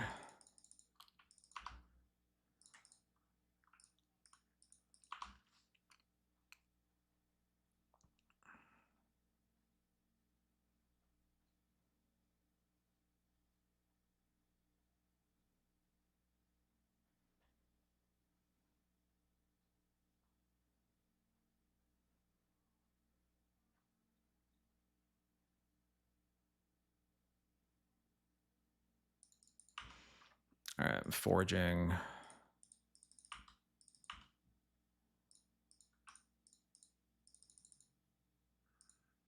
Oh, right, they got it.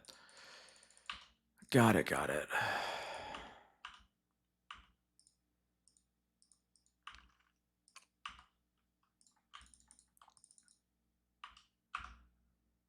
Just gonna Bowmasters for blockers.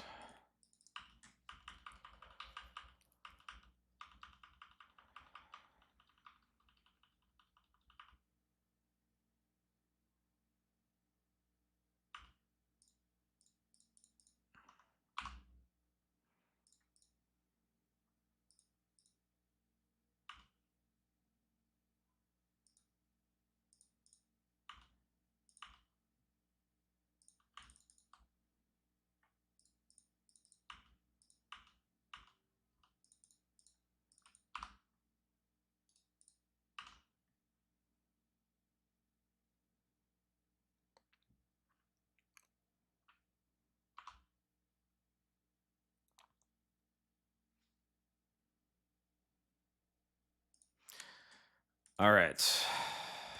We have to win this fast. I am embarrassed that I've been spending this long in this match.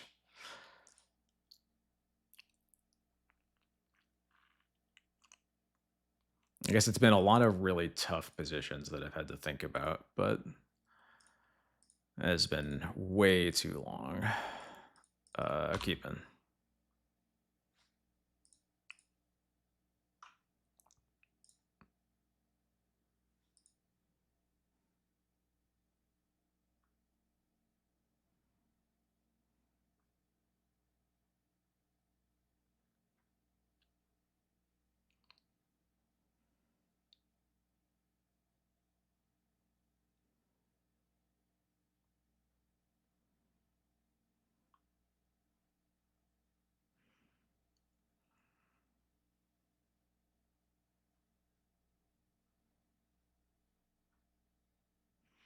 I think the right name here might be Solitude.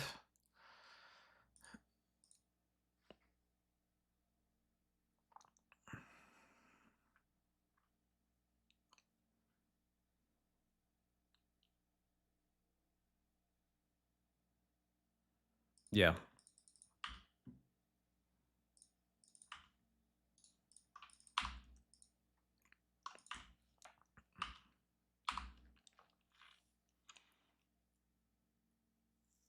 Whoa, that is.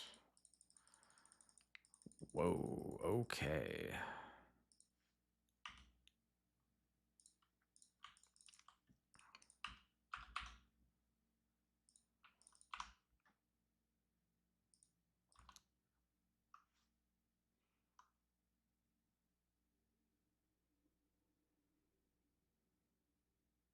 Whew, okay, got it. Understood. Taking that damage and then. All right.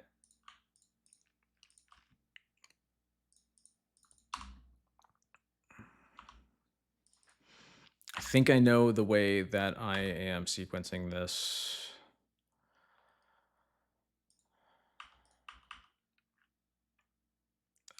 I am, whoops, No, I need to evoke this. This is definitely a spot where the decision that's made quickly is more important than the decision that is correct. So we're going to do this.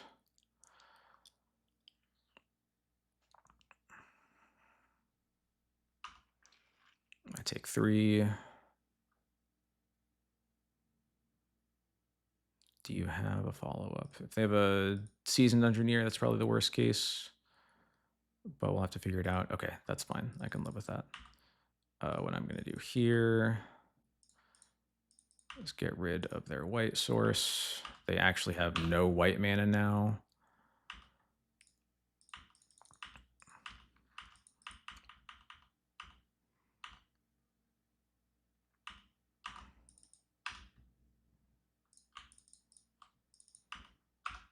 I'm just going to get another stone for, or I guess I'm just going to get another Skyclave here.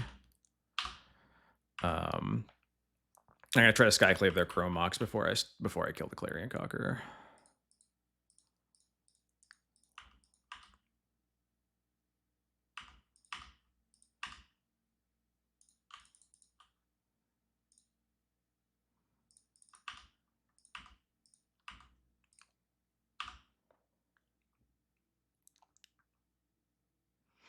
Taking a trade. Wow, okay. I guess maybe from their perspective, the only way they're winning is if they don't die, but I still think that's a little much. IMO. Archon, they play Sage of the Skies. Okay, got it. I'm gonna get rid of the real one here.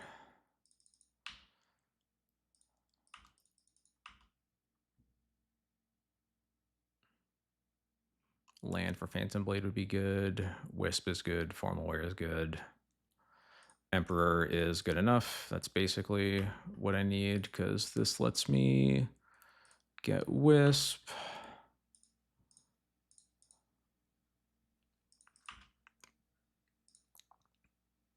Get the Sage of the Skies out of there. Attack all.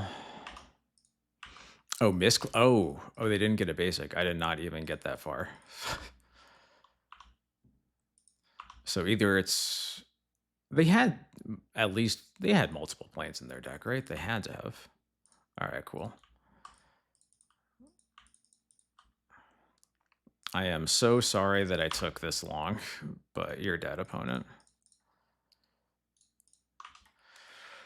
Phew, okay.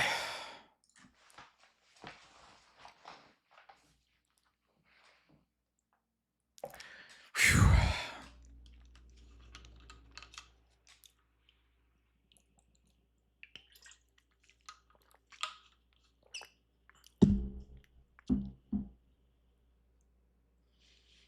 Yeah, they had at least 2, right? Because they got 2 planes from their dungeon triggers in game 1. So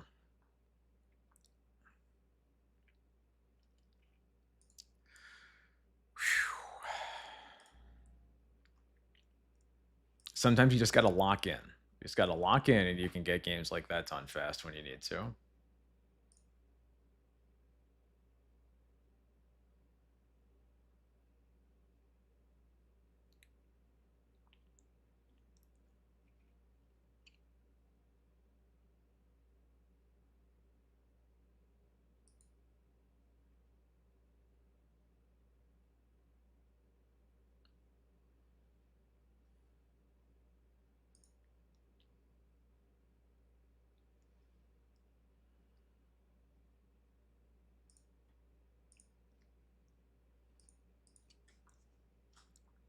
Sand will work.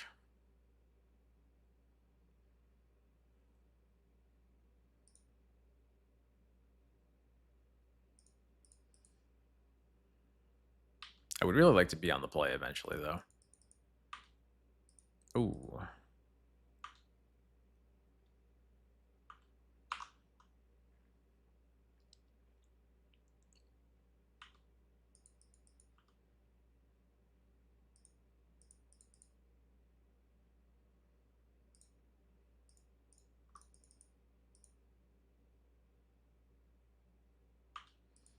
Force Pitch Force on the Vial. Okay. Yeah, Vial Containment Priest combo. Hell yeah. Oh, my opponent kept one of those kind of hands, huh?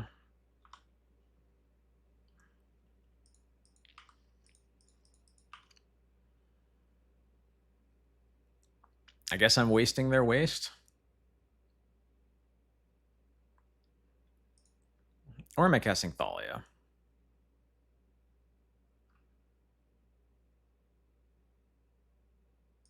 Yeah, I'm going to cast Thalia.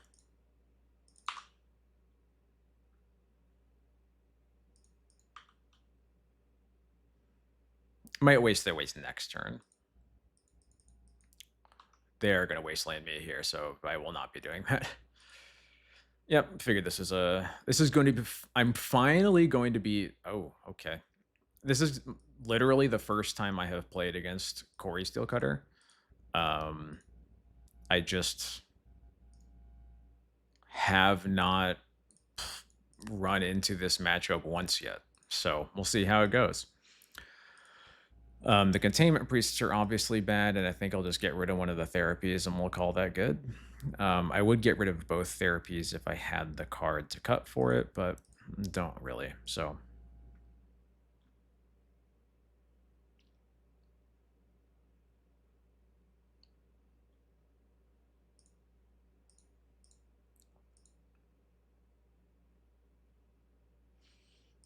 it's a little slow, but it'll work. I guess the path makes it feel a little slow because I will ramp my opponent up to 3 lands potentially. My opponent is on Cutter, and they kept a Wasteland Bauble hand, and they didn't draw a colored source until turn 3, which was their Surveil land. That's basically what happens.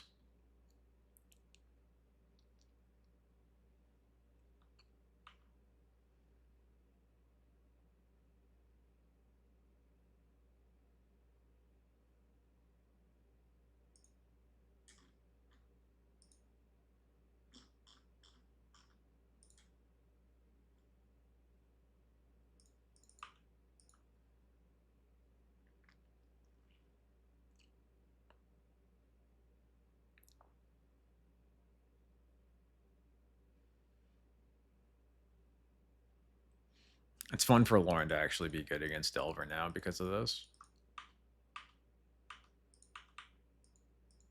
Because of Cutter, I mean. Nice. Daze me, I dare ya. Alright, sick. I will get a Formal Wear. Why not?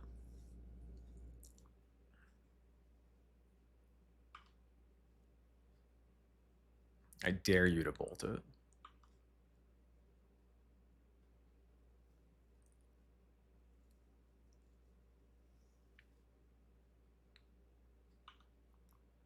Mill and Unholy Heat against Death and Taxes. I feel like they might just be going for a Murktide. No, there's a Cutter. Okay. Yep.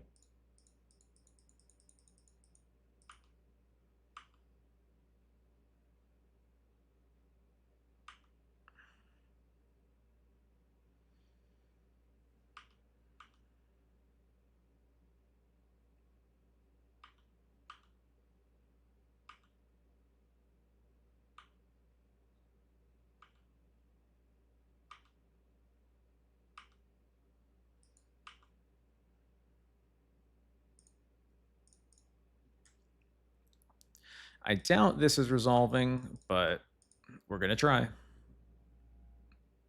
Nice. Easy. Never didn't have it. Yeah, sure.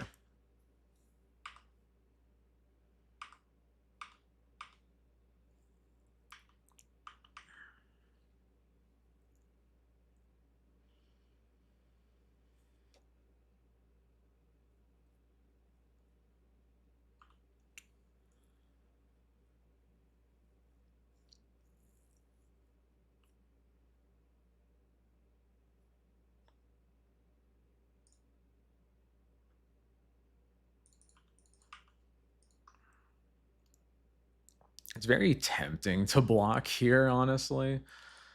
I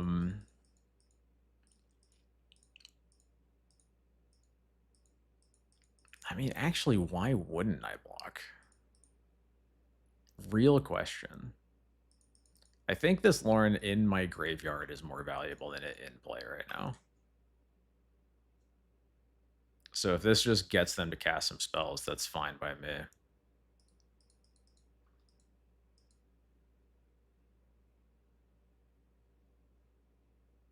Is bolting my face choice? Okay. Deal.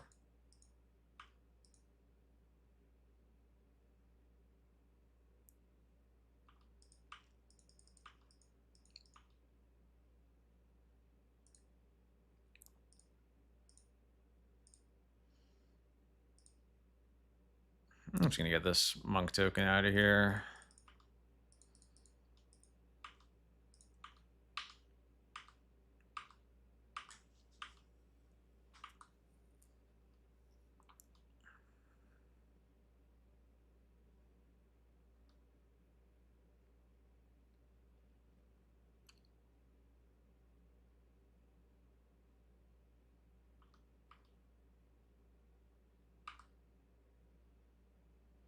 Do I even want to surveil here? I don't think I do.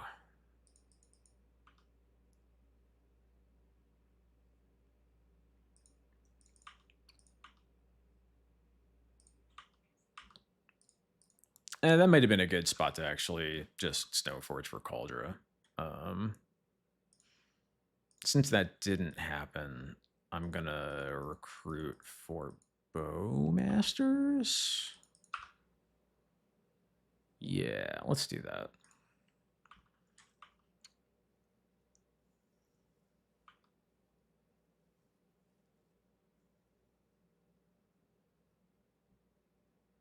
Is this a Murktide?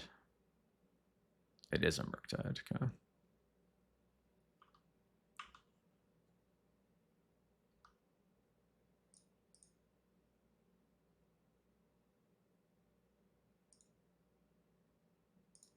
Right, let's start with this. Do you have Force? You do not have Force.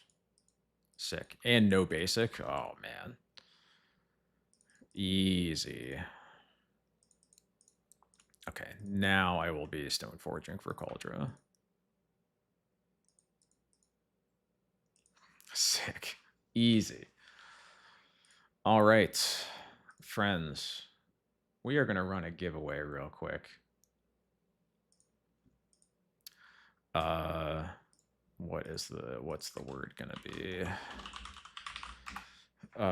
This giveaway is from our good friends over at Daybreak Games. It is a code for 120 Magic the Gathering online play points. I will ask that you only enter this giveaway if you there we go. If you actively play Magic Online or have a friend that you could give it to. In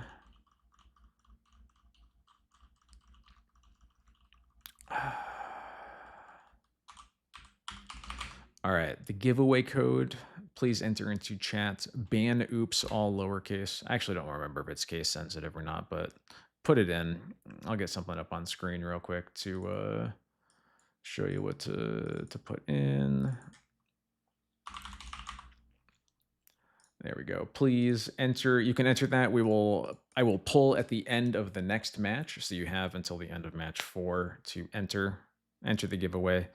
I would say if you have one from me this month, please don't enter, but this is the first one I'm doing this month, so everyone can enter. Ban and Tomb also valid in Spirit, but unfortunately MTG bot will require you to say ban oops. But it's okay. I know you don't play Magic Online.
Come on, Q. Give me an opponent. I know they're out there.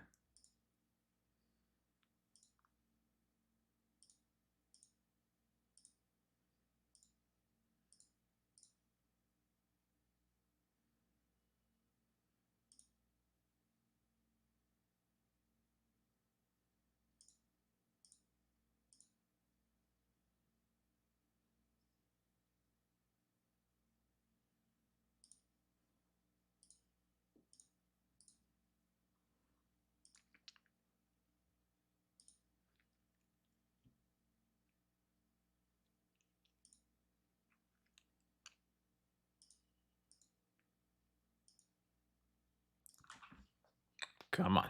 We can get into it. We can do it.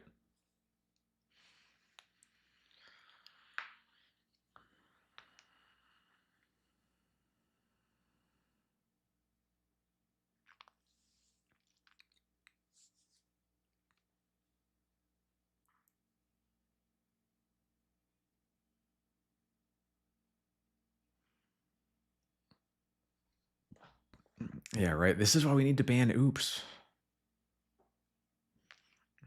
And I'm not joking. Make people more excited to play it when they're not having to worry about dying on turn 1 to an extremely resilient combo deck. There we go.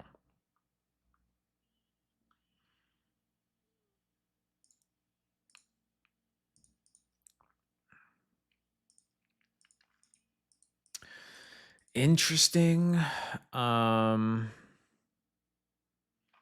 I would much rather have Thoughtseize than Cabal Therapy, and this hand is really slow. But maybe it just has enough stuff going for it.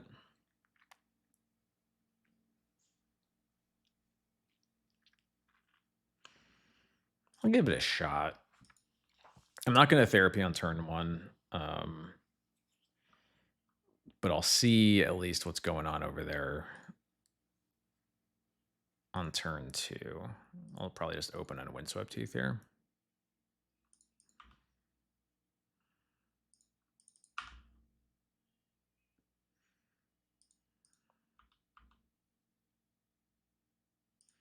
Polluted Delta. Daring, aren't we? There we go. I mean, now I can only cast 1, but...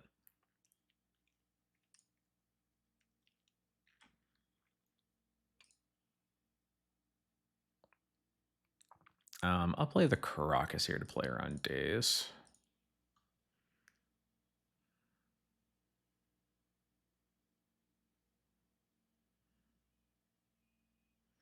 Whoa. Doomsday.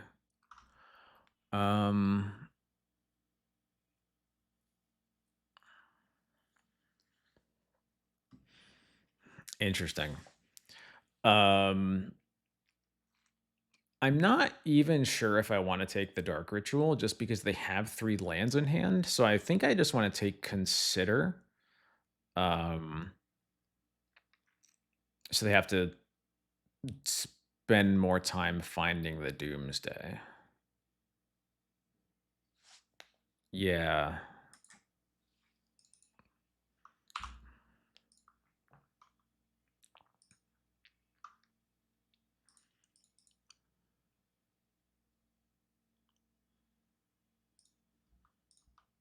Immediately leave a card on top, huh? Oh, Brainstorm. Okay, that makes sense.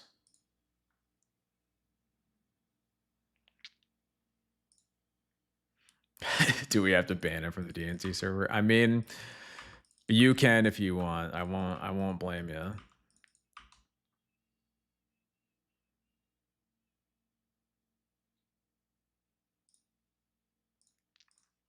I am going to Skyclave the Lotus Petal here.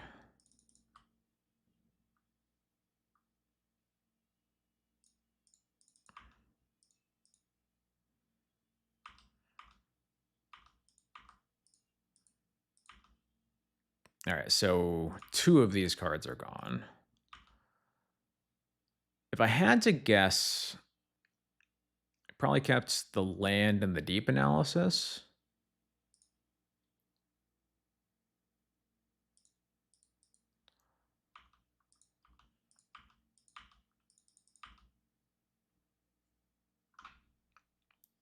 that card doesn't do a whole lot, unfortunately. I guess it's a clock, if nothing else.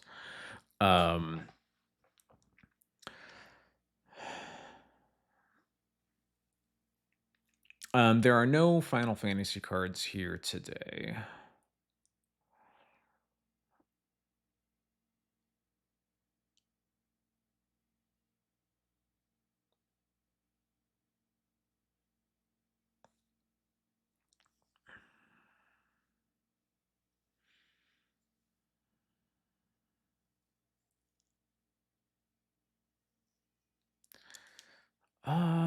What is going on? I think that I just want to recruit for a Stoneforge. I could also see recruiting for a Bowmaster, but I think Stoneforge is just better. I guess it's a really it's so many turns away from the clock though that like maybe Bowmaster is what I really want to get.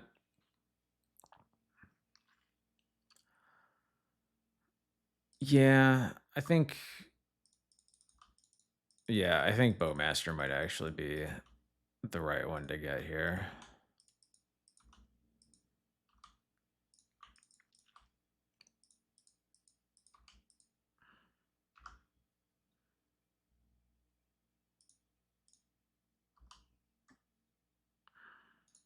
No vial, thank you.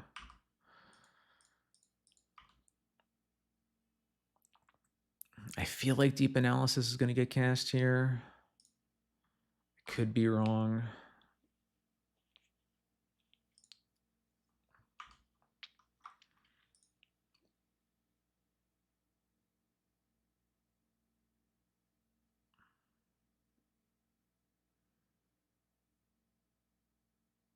It's looking like Polluted Delta was one of the cards put back.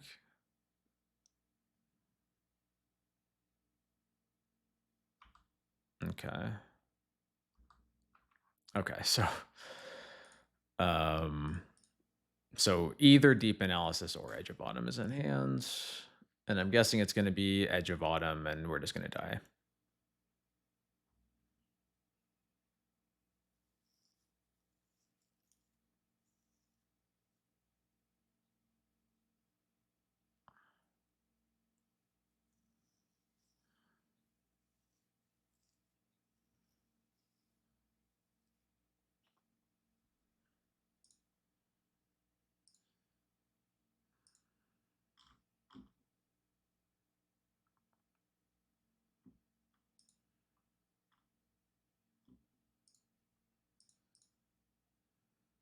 Yep.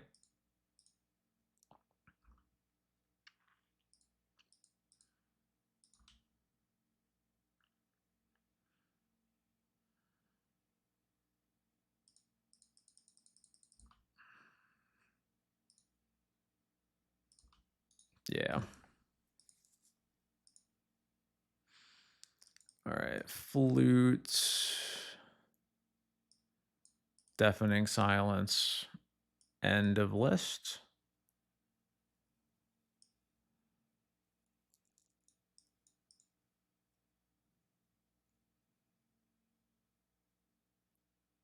Yep.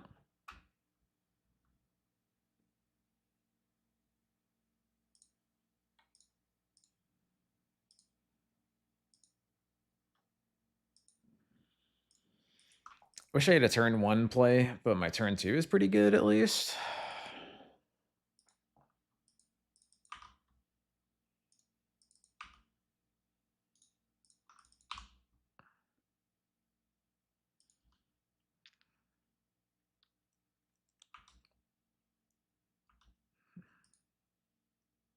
Got it. Sure.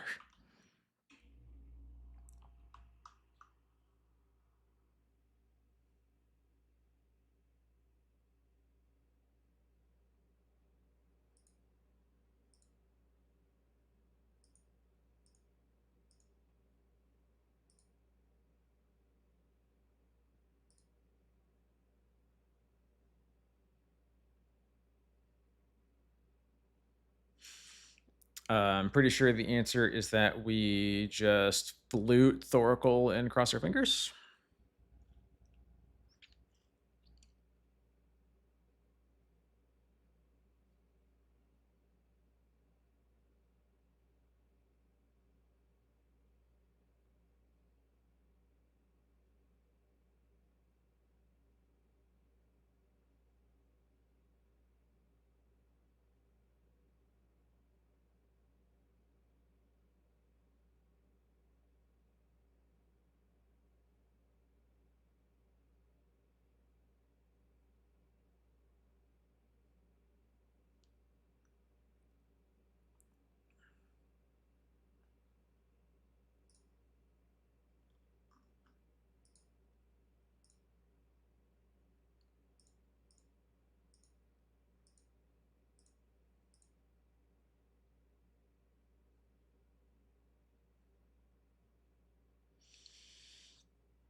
You can do it.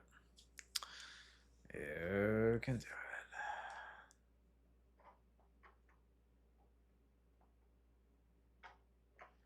In the meantime, you can type ban oops in chat to enter the raffle or the giveaway for 120 play point code. We will be pulling it at the end of this match, which may be very soon. We'll have to see.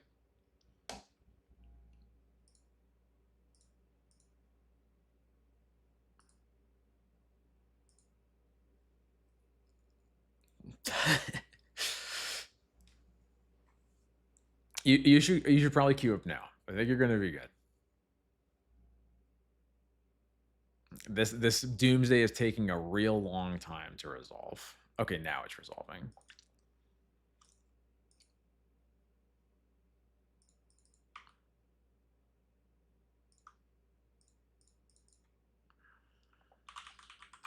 Okay, it resolves. Did he make a pile that beats Flute on Thoracle is the next question.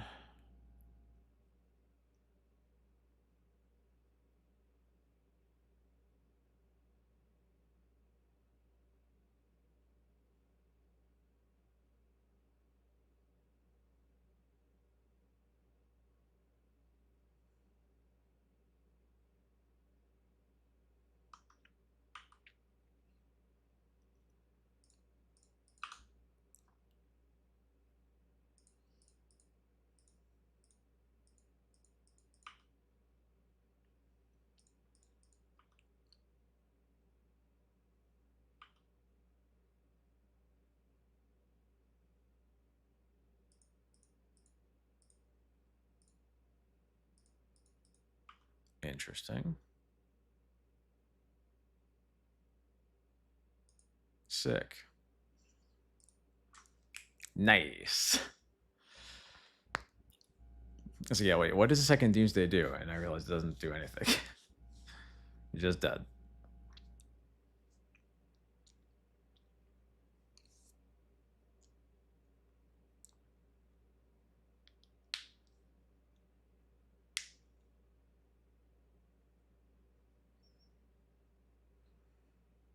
I'm guessing he just had a second Doomsday in his hand from his opener and then was like, well, I guess I can't beat this, so we'll have some fun.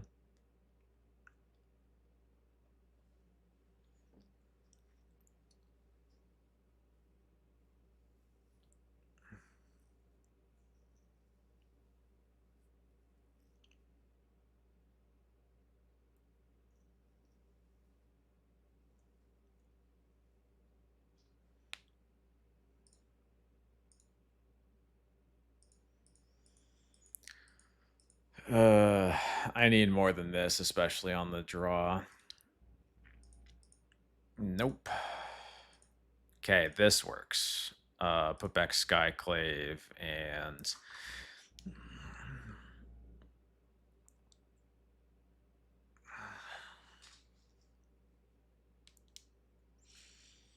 Deafening Silence. I guess it's gonna matter more than the Solitude, right? Yeah.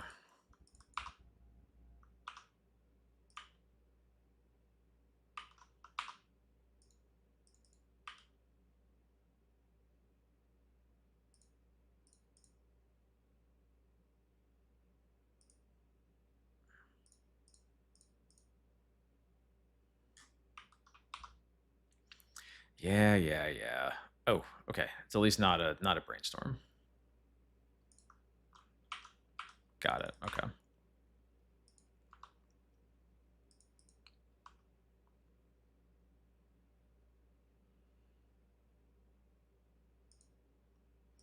Mill the lands. Interesting.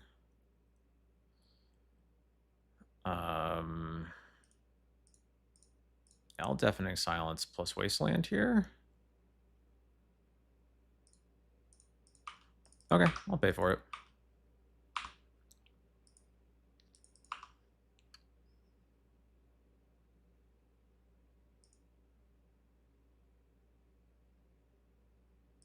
Keeps a card on top.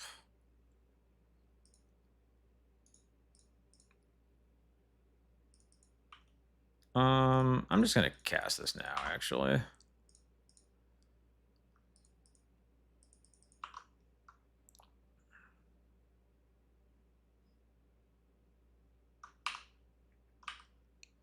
Got it. Easy.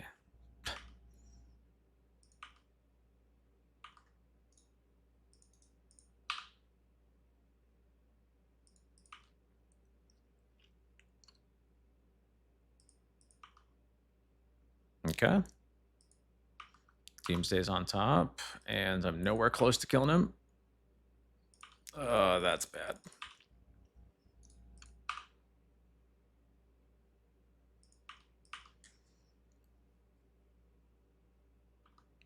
Okay, okay. All right, we're getting somewhere. Okay, I feel better about this now. That's a good draw. Yeah, let's take Doomsday again. I guess not again. Get rid of Doomsday. The Shield Dread I do not care about.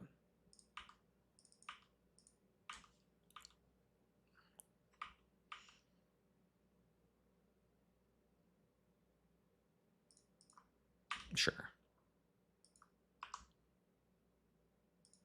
Can I get a land? Nice. Do I want a Wasteland or do I want a Recruiter here is a question. I guess it's got to be Wasteland, right?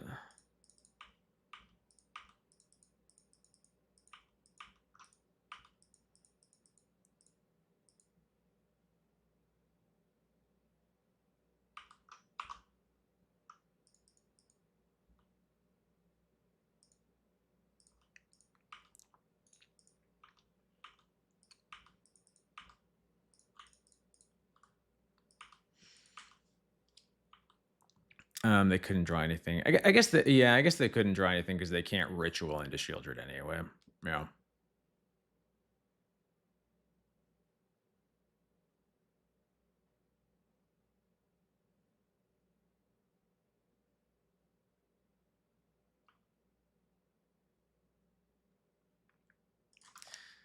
Got him. Who even loses to Doomsday? Let's be real. All right. I am extending, since that was quick, I'm going to extend it by at least a minute. 1 minute and 30 seconds to enter the giveaway. GG's Darth Dog.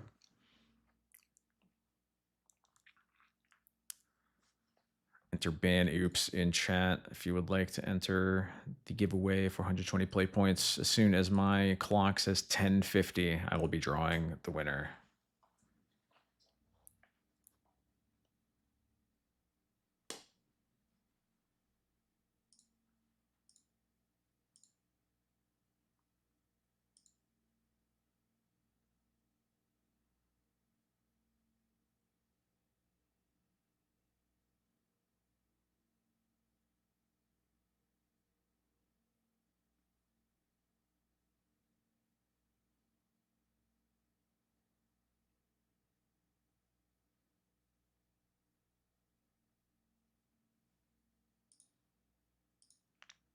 All right, we got 30 seconds to go.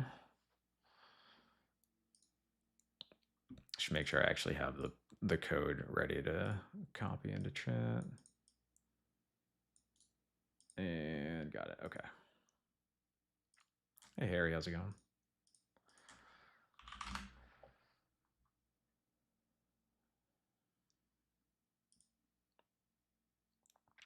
And 5, 4, 3, 2, 1, and bam. Winner's High Star. I will be DMing you shortly.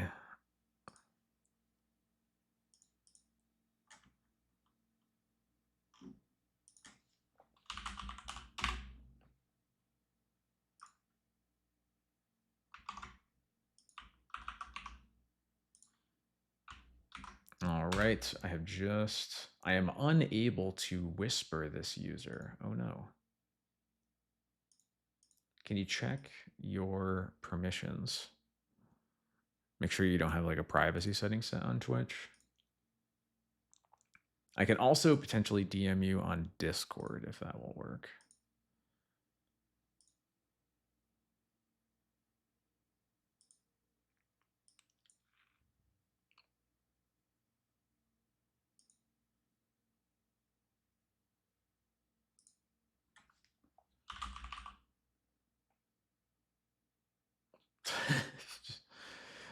post the code here, yeah. All right, give me 1 second.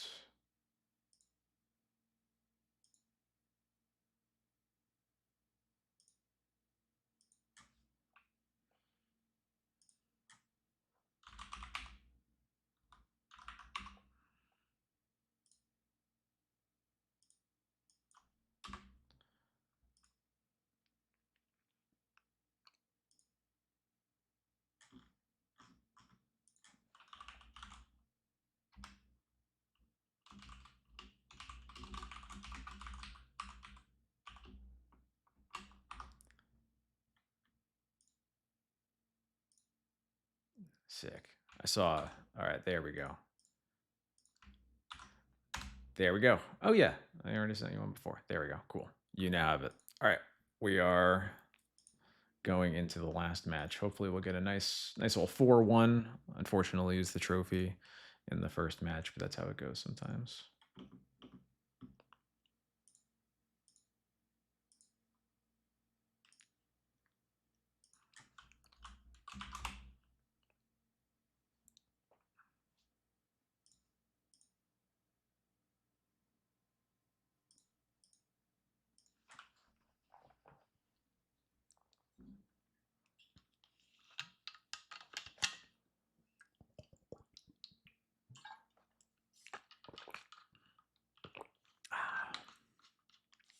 Stay hydrated, folks. It's important.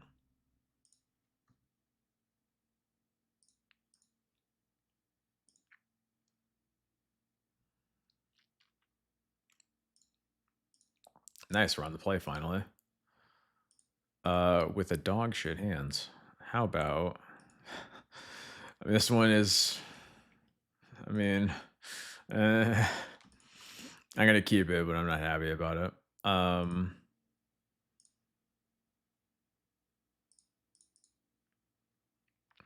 Opponent also mold to 6 at least, so you spend 1,000 of my channel points to tell me to hydrate. I would if I could. Opponent's molding to 5. So this Thoughtseize is either going to be really good or horrible. Yeah, they have Atraxa in hands and no reanimation spell. We're going to get them. And also no counter spells or magic. They have Atraxa plus 0 other cards.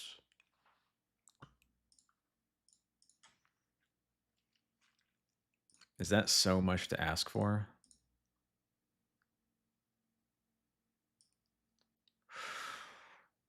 Oh, got it. I mean, I can't really block either of them. But I guess Changeling Outcast is very slightly better for them because they can like get any amount of damage in. Yeah. All right. I enjoy playing against ninjas, so this should be fun.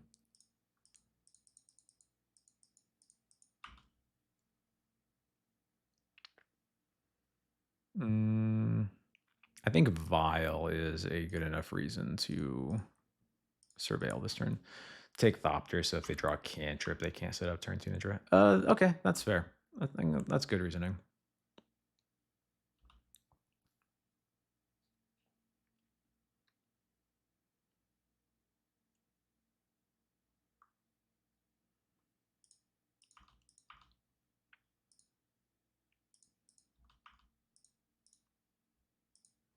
Naturally.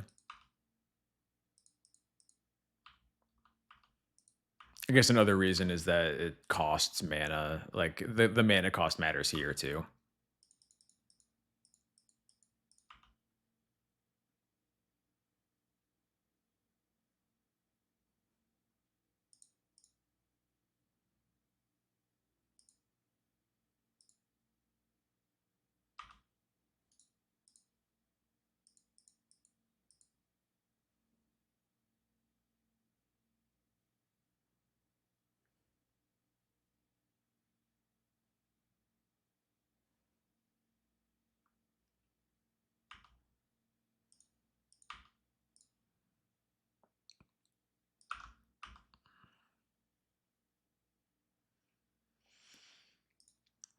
Okay.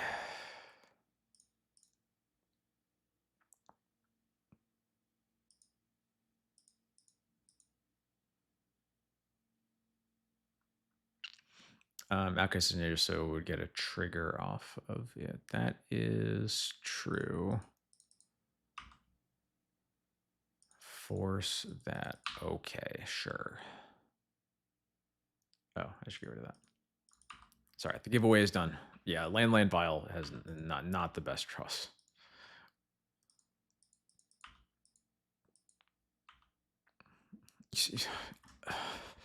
Okay. Sure. Whatever. I'm over it. Gonna think about Flute here. Just because Kaito is a pretty fucked up card. It's probably want Lauren.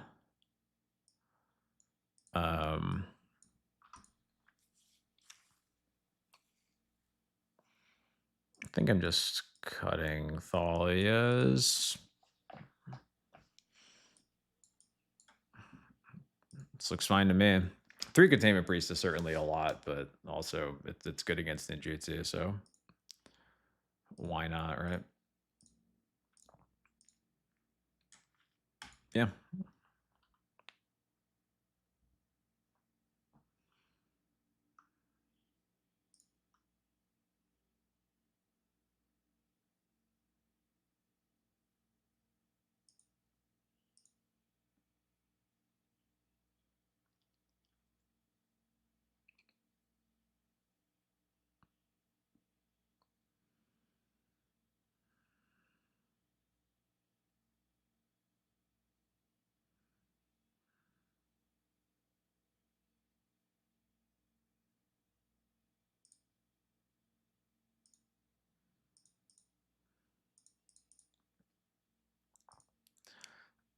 Yeah, this hand works. My opponent's username is Test Jesus. What are the odds I die on turn 1? They are definitely a Beans player with that name.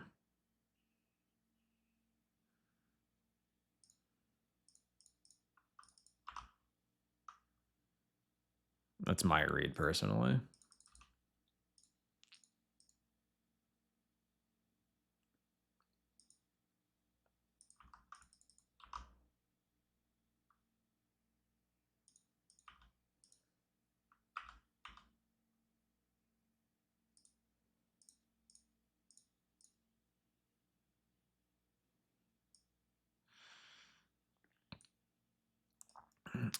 This is a lot of cantrips. I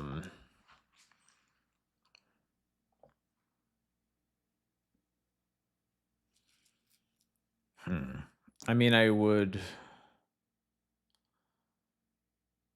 What the hell am I doing against this?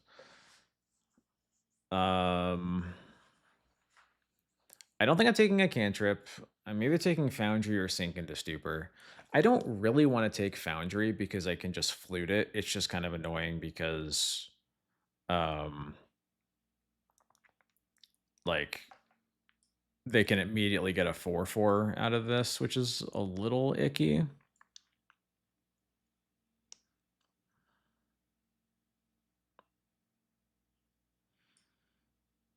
I could like deal with that by just like swordsing, but I don't know. I'm not super into just swordsing a changeling outcast.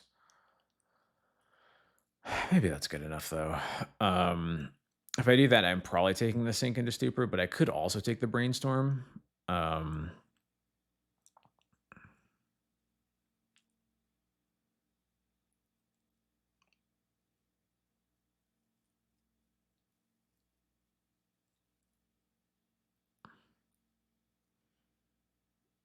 Yeah, I guess I'm just gonna take the Sink into Stupor.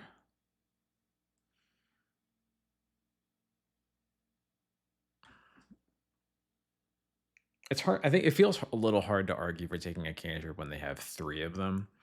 So I think I'll Sink into Stupor. I'll I will deal with the annoyance of having to swords this changeling outcast when they cast the foundry, and then I can flute the foundry and move on with my life. I think that's all good enough. Especially because I think it's a Vial and Stoneforge the next turn too. So though spending the mana on the flute isn't so bad.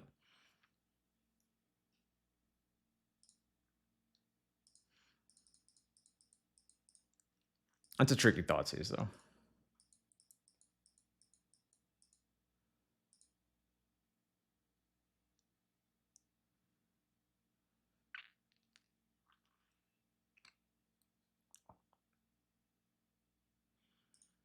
Some mono black shitters. That is really not what I would have expected.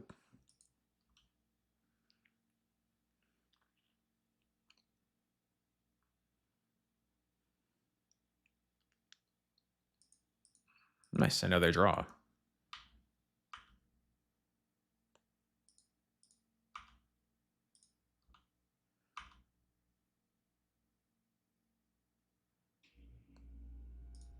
I guess, am I supposed to swords this now while I know they don't have... No, I'm just gonna...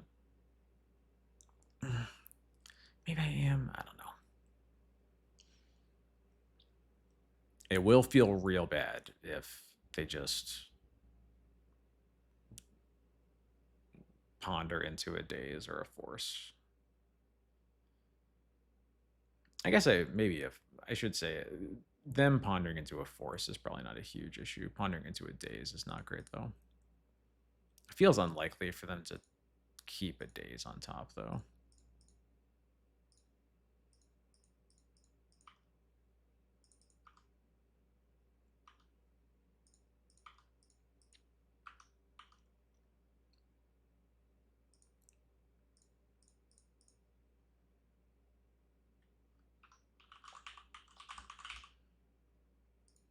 All right, get rid of Retrofitter Foundry. With my Vial ticking up and drawing another Wasteland, I'm just going to go ahead and keep them locked on mana, especially locked on blue mana.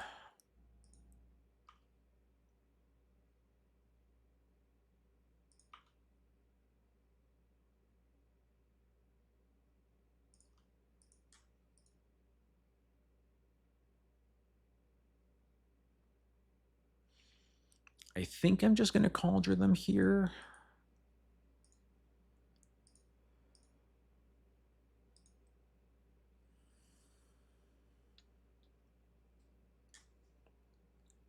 It only feels a little risky because I have nothing else going on, but...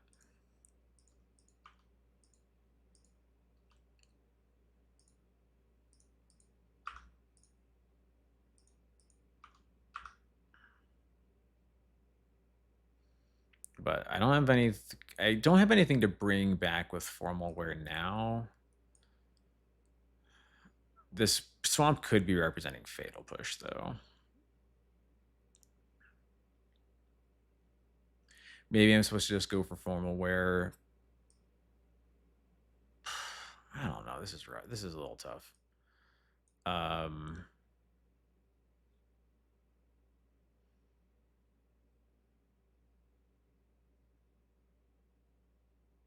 Yeah, I'm just gonna Cauldron check.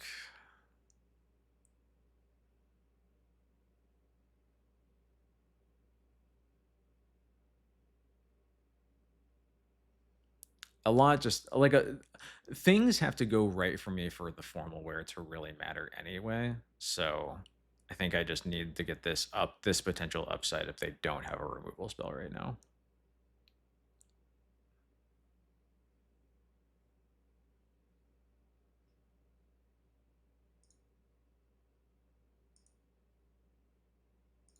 And they don't. Sick.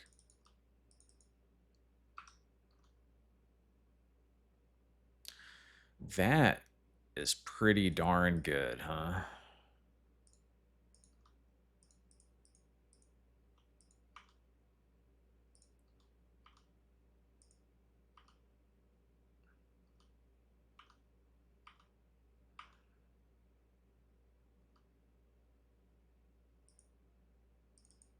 Okay. I'm surprised they didn't brainstorm first.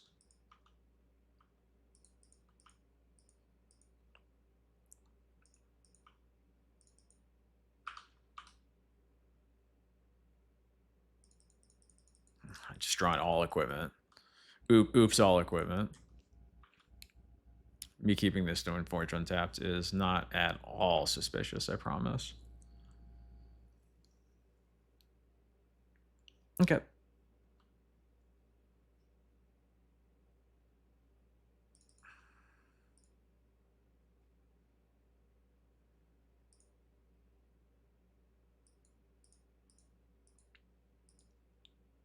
Okay.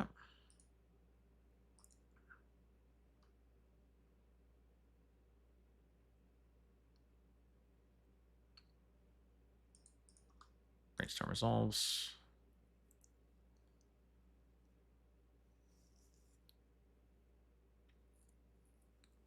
So unfortunately, I'm not able to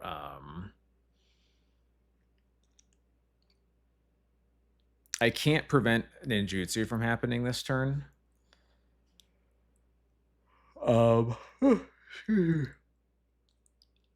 So I think I just want to block the Bowmasters, make them bounce the Orc army to ninjutsu, and hopefully they have not Kaito. At which point I can Phantom Blade the creature they put in.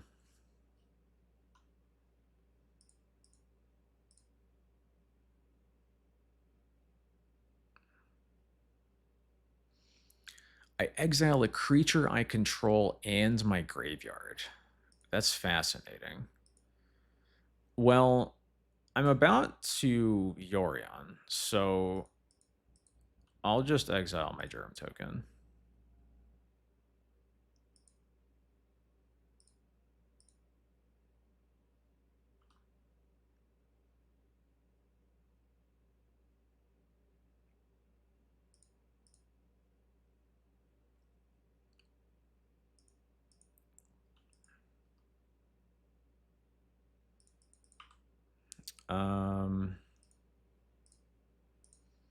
Let's Phantom Blade. Let's kill both their things.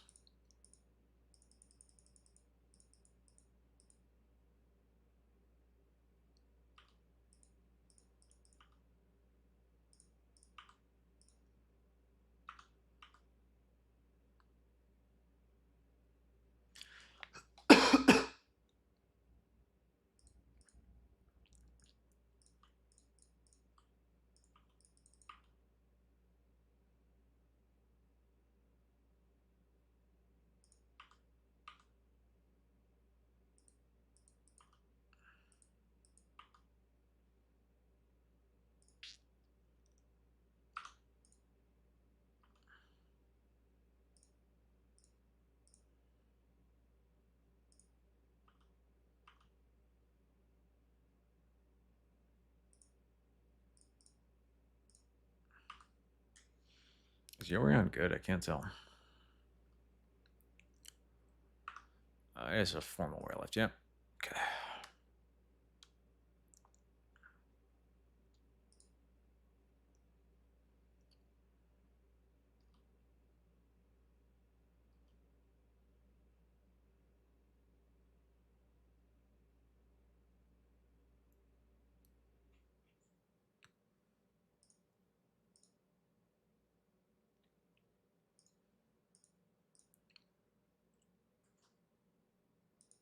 Sick. All right, game 3. Last game of the night. Let's see how it goes.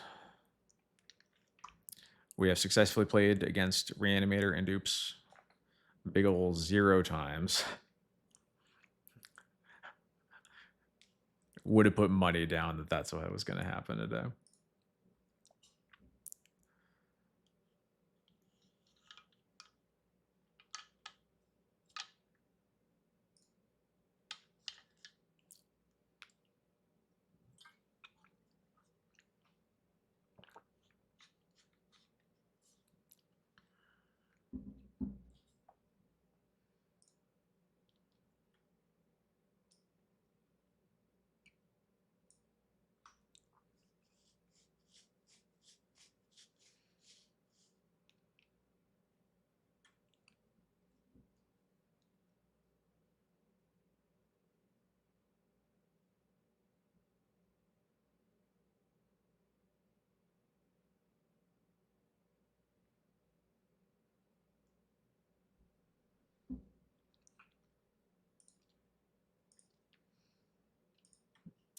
This game looks pretty good. It's a little slow, but Thoughtseize protects us from the worst of it if they have like turn one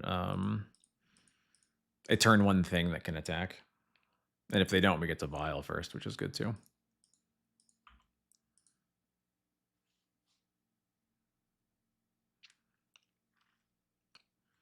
Island, damn, okay.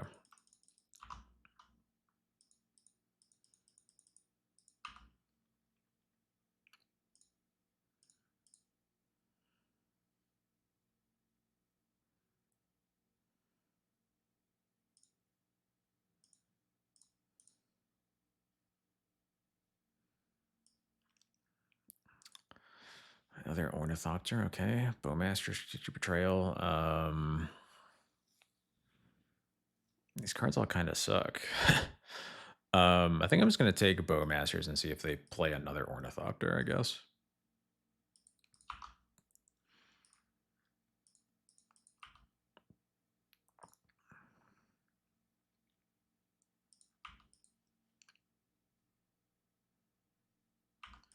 This, yeah, yeah.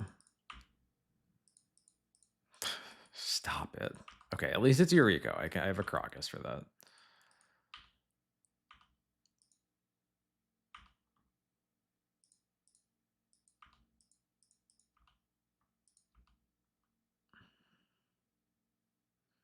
Even better. Okay.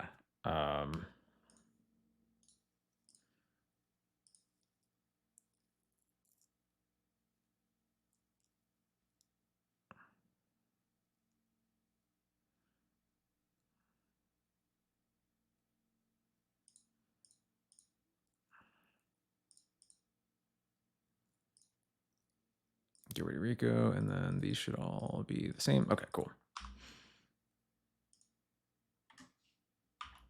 Now if they do that to me again, I can cast a Skyclave.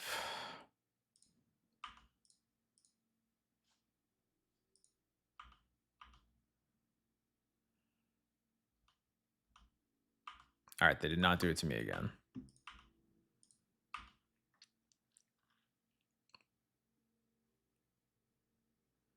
Kind of want a Wrath for 0 and then cast Vile here. Feels absurd, but I think it's right. Like, the Ornithopter is somewhat concerning.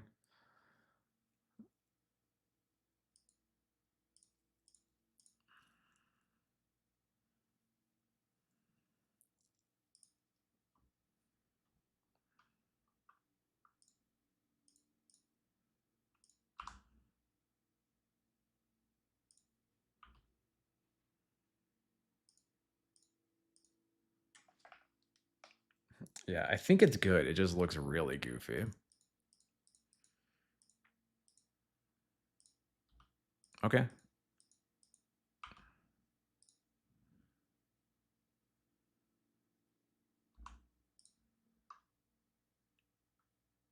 That's a good draw, but that's thankfully what we have the Skyclave for.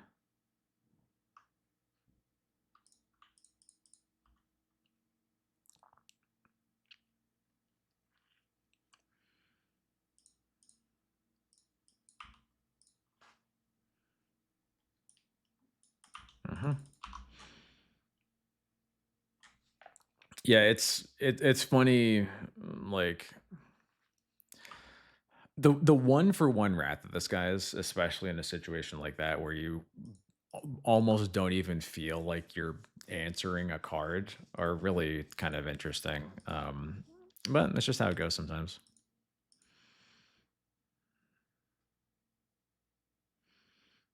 I now obviously it would have been nicer if I hadn't done it, because then I could have answered the second Ornithopter and the Retrofitter Foundry, but that's just looking into the future. Nothing to be gained with that. So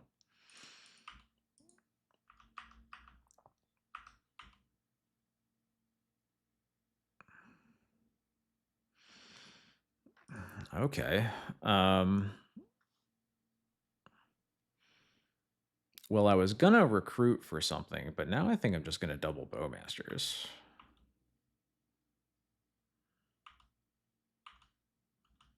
Just double Bowmasters the construct token, and then I can recruit later.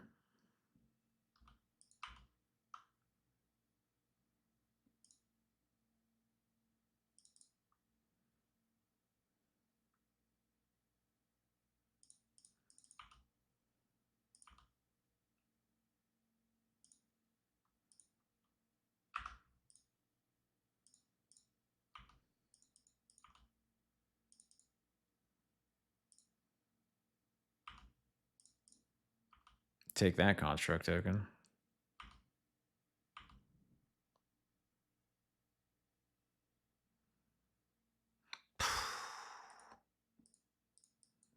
Okay. You got it.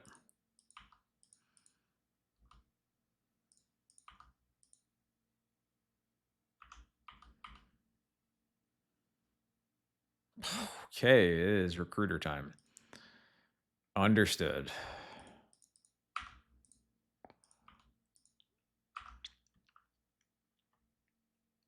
I'm gonna get a Stoneforge here. This is pretty good formal wear. Pretty good formal wear moment, if I do say so myself.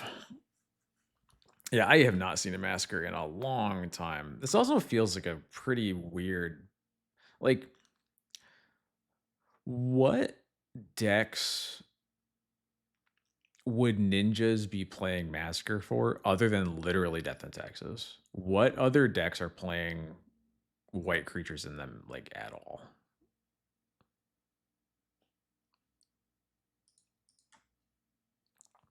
Like, real talk.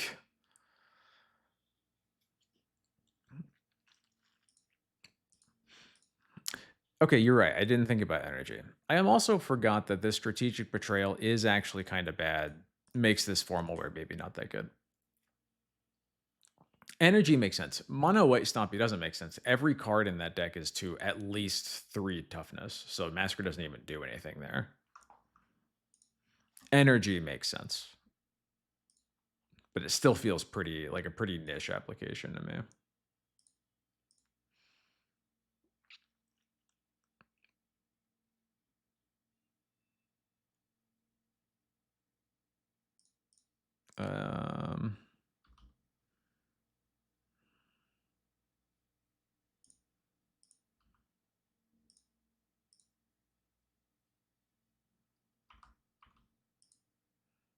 Yeah, it makes marginally more sense. I agree with that part. This is a very easy trade. Because now my formal wear is good again.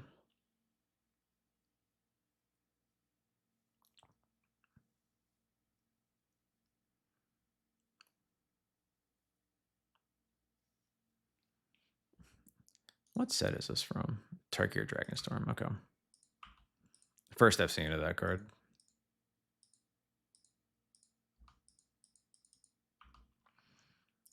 I'm going to go ahead and recruit for a Solitude here in my upkeep.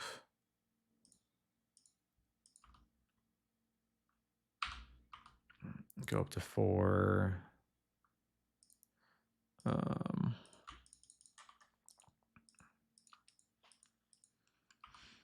Now I'm going to get, I don't know, another Solitude.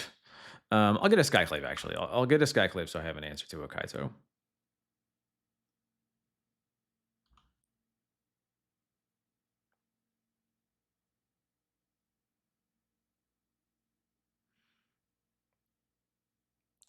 I am not a Miss Rachel consumer yet, though it is only a matter of time. So I have not seen the new Miss Rachel because I haven't. The only Miss Rachel I know is like her recent stuff, like specifically the stuff she's put out recently in regards to supporting Palestine. So like,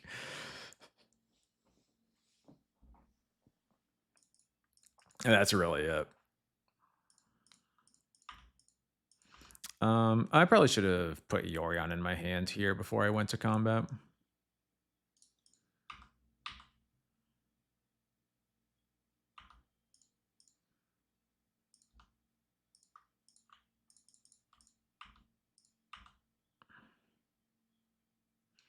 New potty training episode. Ooh.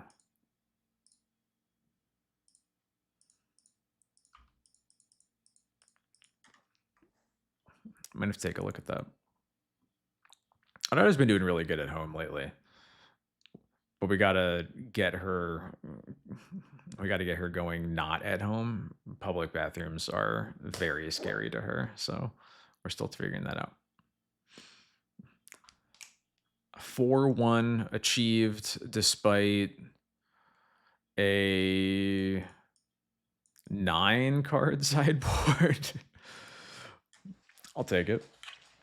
Well, none of our card choices for tonight mattered because we didn't play against Oops or Reanimator, even though every time I see someone talk about the league they just played, it was always like Oops, Reanimator, Oops, or Reanimator, Oops, Reanimator. But you know, whatever. I'm sure we'll see what happens next time.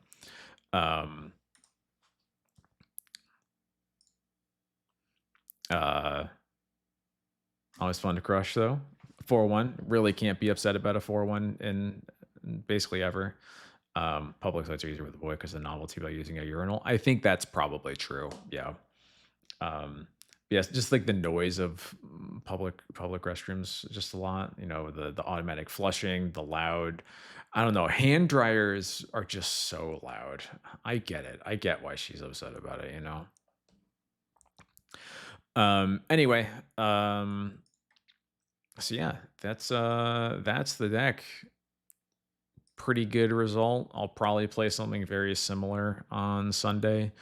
I'm probably gonna, aside from this, you know, again, I'm stealing from Extra Cloud here with playing all these containment priests. I probably won't do a whole lot of other innovation until after June 30th, after the banner restricted announcement comes out. So we'll probably just coast on something that looks somewhat similar to this. But yeah, that's about it for me. That league took a little while, so I'm gonna get out of here. But let's go ahead and see who we can raid. Perfect. We are going to raid